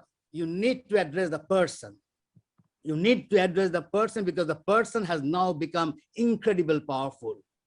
If 16 to 17 suicide terrorists can, create the fear in whole of the United States, just imagine 16 to 17 terrorists, you can see we are in a different world altogether. Now that is the scenario. So each and every person is important. Each and every person, whether it's a rickshaw puller or a doctor or an engineer or a farmer, each and every person is important because that person is capable of becoming a saint. At the same time, he can also become a terrorist. I'll stop there. Thank you. Thank you, Dr. Imtiaz Ahmed. Wonderful listening to you. And perhaps when you said that a youth can go to any extreme, perhaps you wanted to say that the youth can go to an extreme with their creations, with their inventions, can go crazy with their dreams, and no other interpretations should be over there. Thank you for those words. Dr. Rollie Lal, did you find an answer? Did you find a question for yourself? Yeah, I just wanted to comment briefly on Subhash Shukla mentioned about the requirement of spiritualization of politics, and I'm going to interpret that the way that I feel. So, and it has to do with extremism as well. I do think that, yes, it's a good idea to make sure that people have independence of thought and come up with radical ideas, in the sense of, you know, coming up with Marxism is very interesting and important in world history. Having said that, I think that we need to think about, when we say spiritualization, against hate. So when we talk about extremism, the problem with extremist thoughts is the problem of extremist hate-filled thought. So as long as we're starting to have some type of ethno-nationalism, religious nationalism, any of these nationalisms that are focused on hate of others as the basis of the existence, then I think that's where we really have a problem. And so I think it is important to maintain a level of morality if we can. And I know that word is thrown around very, very liberally by everybody, religious, democratic, and so forth. But we need to have a global think about what are our values here, and how do we value basically human rights. You know, when you start thinking of politics as something that should help promote human rights in whatever form that you have, then you can move away from extremism that promotes any type of hate. And I think that is really important, and that is something that governments should move towards, promoting laws, regulations, and education that say, okay, we promote human rights, we promote civil liberties, and we do not promote any type of hate-filled extremism. And moving in that direction, I think will help us prevent more of this happening in the future. Thanks. Thank you, Dr. Rollie Lal. Dr. Ayesha Siddiqa, I saw your name over here in the Zoom box. You might have some, I think, questions, or you would like to make some comments on some other statements. Yeah, just a couple of things that I want to kind of get back to. One is, please make it short. I think we are running short of time. Well, I'm short of time too, but you know, I'm sure you give me at least as much time as you've given to others. I will do that. Yeah. So just a couple of, I mean, if you want me to leave now, I can. Not at all, not at all. Yeah. So the thing is, there are a couple of issues that I think are important. One is there a particular regime type which encourages extremism? And the answer is, and the other is mainstreaming. Regime type, no, I don't think so. And it's Pakistan's experience of, or even Afghanistan's experience or Bangladesh's experience. I don't think it's a regime type here. It's how regimes do their politics. And that's where and what sadly, if you look at South Asia, I think what has happened is that it's not just an issue of civil versus military kind of a regime. I mean, that's our imagination of regime. I mean, when we look at regime, I think we need to redefine regime as well. I mean, any state which tends to be, any political government which tends to be authoritarian. I mean, look at, for example, I would look at India itself. I mean, India, which grew as a secular state, and yet it's going back to not just religion, but it's actually encouraging certain kind of extremism. So regime, when we look at regime, I think we need to define it in terms of authoritarianism. Secondly, linked to that is this question of, which I tried to raise, was that what kind of religion are we looking at, and what kind of particular religion are we looking at? And I was focusing mainly in Islam, and there I would want to kindly disagree with, very humbly disagree with, my friend Hassan Abbas, Dr. Hassan Abbas, who talked about how, Sufism had a different posture, or Sufism had different thing to offer. The question here is that it's politicization of religion, which is the problem. And what we saw in South Asia's case is that despite that, the formula of Islam that we had there was Sufism, yet Sufism also morphed, it also changed. And so to argue now in 21st century that, or after 20th century, that Sufism can provide the answer, the answer is no. Which then leads to to my last point, and this was a question that I picked up, that, what about mainstreaming? So the question is that even with mainstreaming, I mean, Tehreek-e-Labbaik Pakistan, which Pakistani government tried to mainstream, Pakistan military has even tried to, mainstream the Salafi force, which is, and tried to bring them into politics. My issue with this formula is that no, this doesn't work. I mean, what states need to do is simply to kind of have law and order. I mean, as long as they can guarantee, number one, that they will, irrespective of whatever the ideology is, impose, uh, you know, governance, good governance, and law and order. I think, this is half the problem solved. And the other is that what law and order then does is, I mean, right now, if I look at, for example, Pakistan in particular, you cannot, I mean, even Muslims cannot have a conversation amongst themselves. And so therefore, it's necessary for the state to establish one thing, which is that, that irrespective of what the views of the citizens, the state will guarantee security. And that is an environment which then allows for conversation within a community, and therefore, paves way for an environment which kind of pushes back extremism. And one very final point is, I think this is increasing extremism, which is supported by the state, is increasing in South Asia. It goes hand in hand with the fact that conflict remains there. I mean, the example that I would certainly like to refer to besides Pakistan is look at Sri Lanka itself. I mean, the way, I mean, there's no one specific religion which is a problem here. It's the use of the power elite to help, to use religion to propel them into power. That is where the problem lies. Thank you. Very insightful. Thank you very much for that. Captain Alok Bansal, I saw a question over there that perhaps was asking you to deal with the interpretation of RSS being extremist. I've seen the question, in fact, and we are already, I think, 18 minutes beyond the time. But I'll just briefly mention, he says, what is your take on RSS extremist ideology? As I said, I'm not a member of RSS. I'm not aware of the extremist ideology, but I go what the RSS chief said. He said, as far as the nation is concerned, to visualize a nation without Muslims is inconceivable. Then it would not cease to be a Hindu nation, as he said so. So to my mind, I go by what he said, that they are also talking about an inclusive ideology. But in my view, as I told you earlier, that any exclusive ideology is actually, an ideology of exclusion is flawed. Whether you like it or you don't like it, two-nation theory was flawed. It opened a Pandora's box, whose impact we are still bearing, and we are still paying the price for that. That's all. Thank you.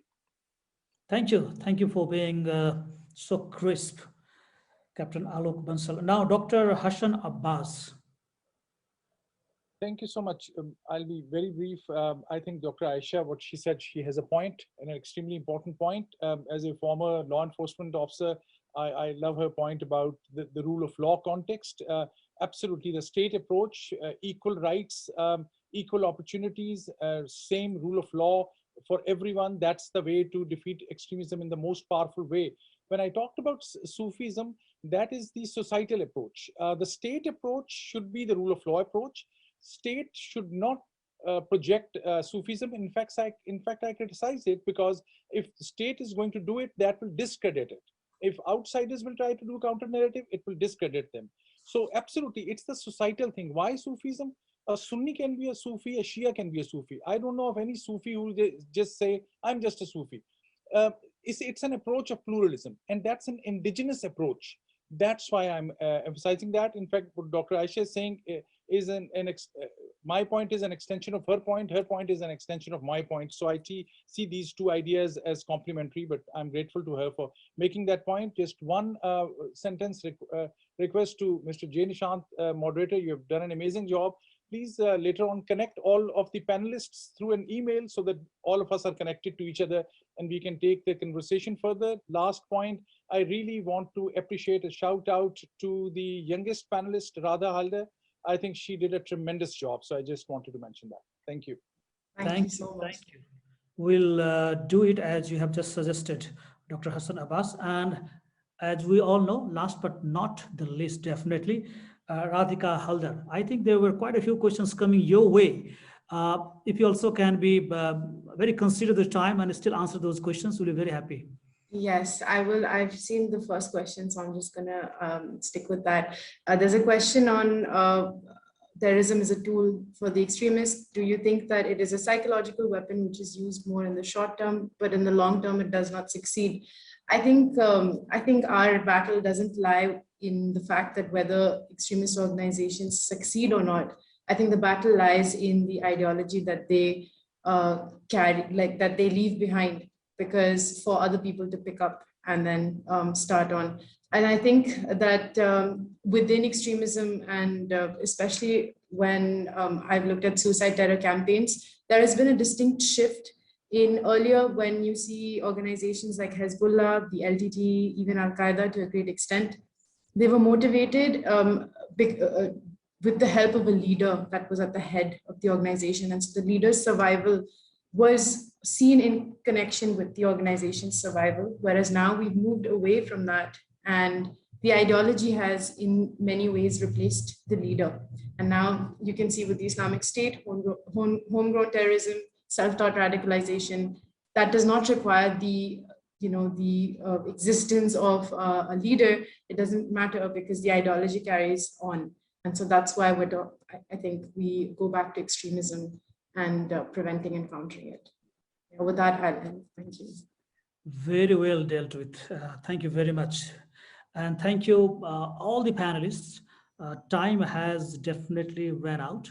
And as a moderator and chair of this session, I am entitled to speak at least for a couple of minutes, but I won't do that. In consideration, but with the element of timekeeping as a moderator, I have to do. If at all I was a bit harsh or mean to anyone, I'm sorry for that. My apology over there. But before I part away from this very learned and extremely eminent panelists, I would like to quote Robert Kennedy over here. What he said was, what is objectionable? What is objectionable, what is dangerous about extremists is not that they are extreme, but they are intolerant. The evil is not what they say about their cause, but what they say about their opponents. I think this, though, comes a few decades old, but this still seems very relevant even today's time. Thank you one more time. Nice, Dr. Pramod Jaishwal, all the wonderful panelists. With that, I bring this session to an end. Over to you, Dr. Pramod Jaishwal. Thank you, Chair. Here we come to the end of the conclave. But before I invite Sunana to propose official vote of thanks, I would like to say a few words, share my few observations. Actually, I wanted to interact as I could not speak to each one of you because I was managing the panel sessions. So distinguished speakers and participants, it was a pleasure to host you all at NICE Global Conclave. In last 72 hours, we have hosted 70 hours discussion. Our 2 sessions were cancelled due to health issues of the speakers. And out of 220 confirmed speakers, we could host around 205. I guess maybe 207 speakers. We deeply apologize for that. We promise to come with more wonderful speakers in future. The effort and support put by all the speakers, our partners, our official media has really excited us. We had around 17 partners who supported us, not financially, but it was like in terms of speakers and all. We didn't ask for any financial support from any of the partners. We'd also like to thank all our speakers, Ministry of Foreign Affairs of Sri Lanka, Prime Minister Office of Australia, Ministry of Education Maldives, Ministry of Foreign Affairs of Nepal, Nepalese embassies in different parts of the world, and different embassies based in Nepal, universities and think tanks, and several others.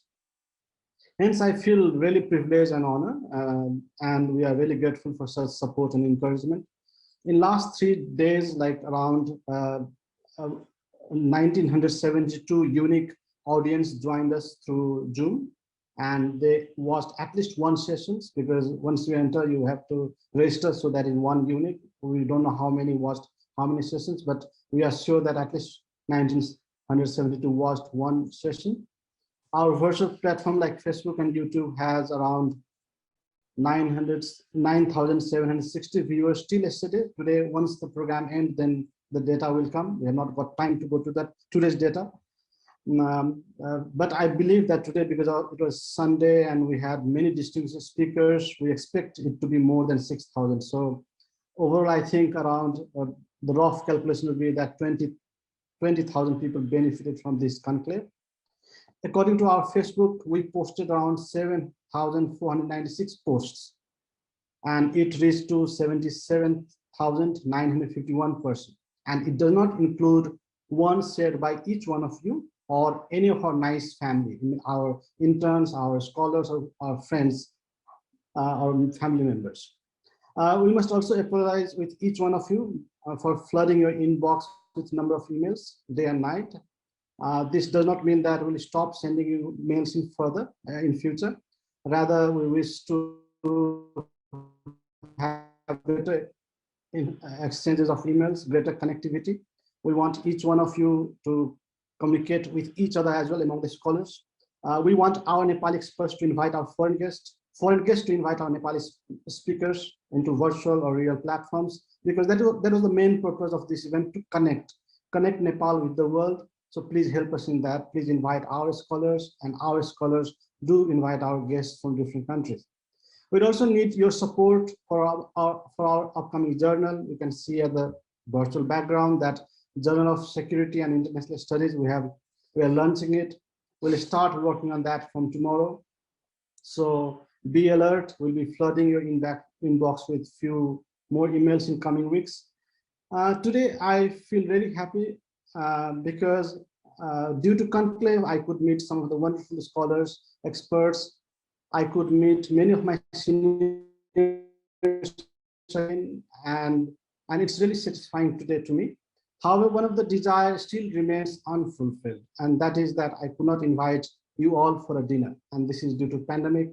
Let us unite. Now let us defeat the pandemic, fight the virus, so that we can celebrate together in days to come. Our dinner and remains due. Hope to see you all soon, not on Zoom, but in real in Kathmandu, under the mountains. Thank you.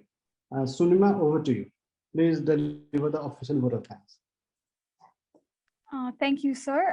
Distinguished speakers, ladies and gentlemen, as we come to the end of the first NICE Global Conclave 2021, it is with great privilege and honor that I propose a vote of thanks on behalf of NICE to everyone who has graced us with their presence and contributed their parts to make this event a resounding success.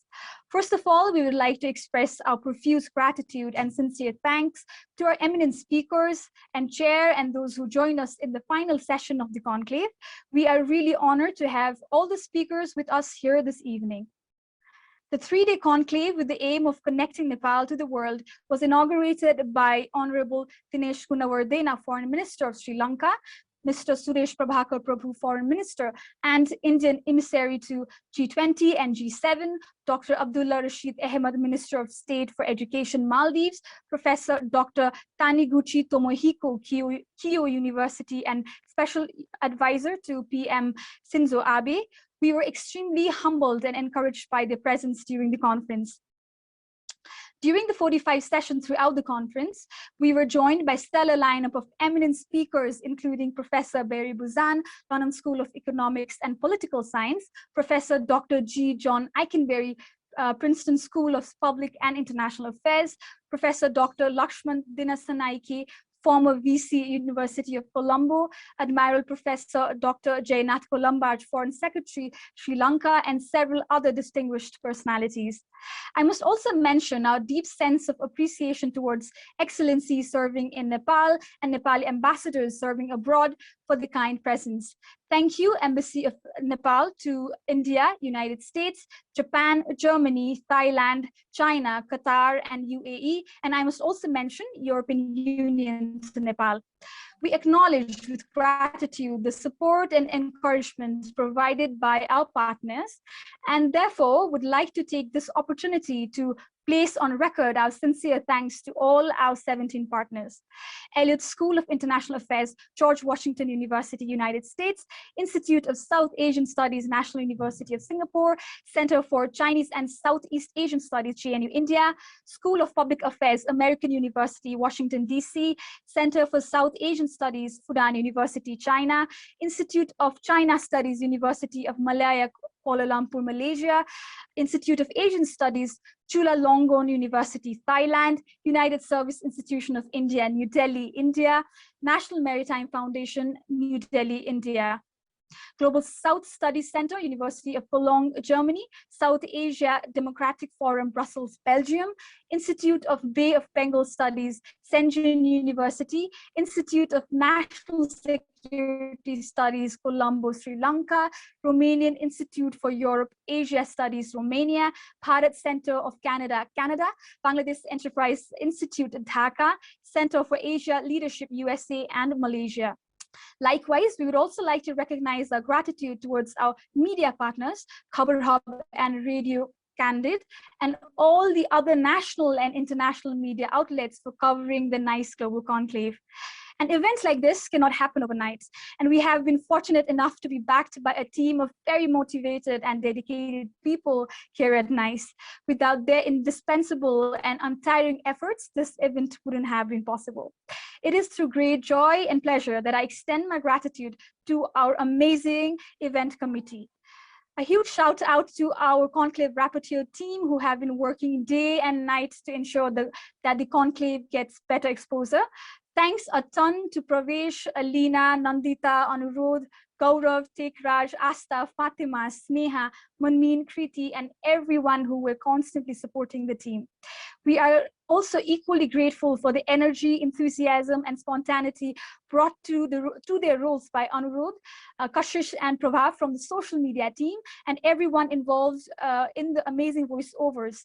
We acknowledge your hard work and greatly appreciate you. Also sending a major thank you to Pakhi and Nimesh and Sumnima from Outreach and Media Department for helping us coordinate and collaborate effectively. Thank you so much, guys, for providing us such a brilliant technical support and wonderful videos for the event, and being someone we can always count on throughout the conference. Our sincere thanks also goes to our director, Dr. Pramod Jaiswal, for his valuable inputs in organizing the conclave with a stellar lineup of panelists. I cannot thank enough everyone for their involvement and the willingness to take on the completion of tasks beyond their comfort zones.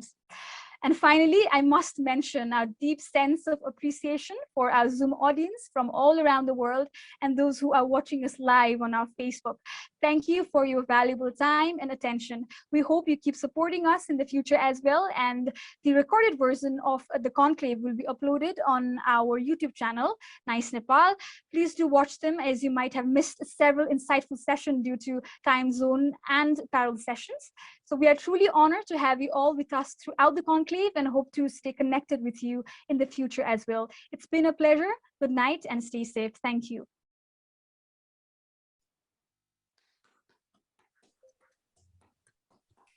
Thank you, sir. Thank you, Sunaina. Shout out to you as well. You've been working so hard. Yes, Pakhi. Bye-bye.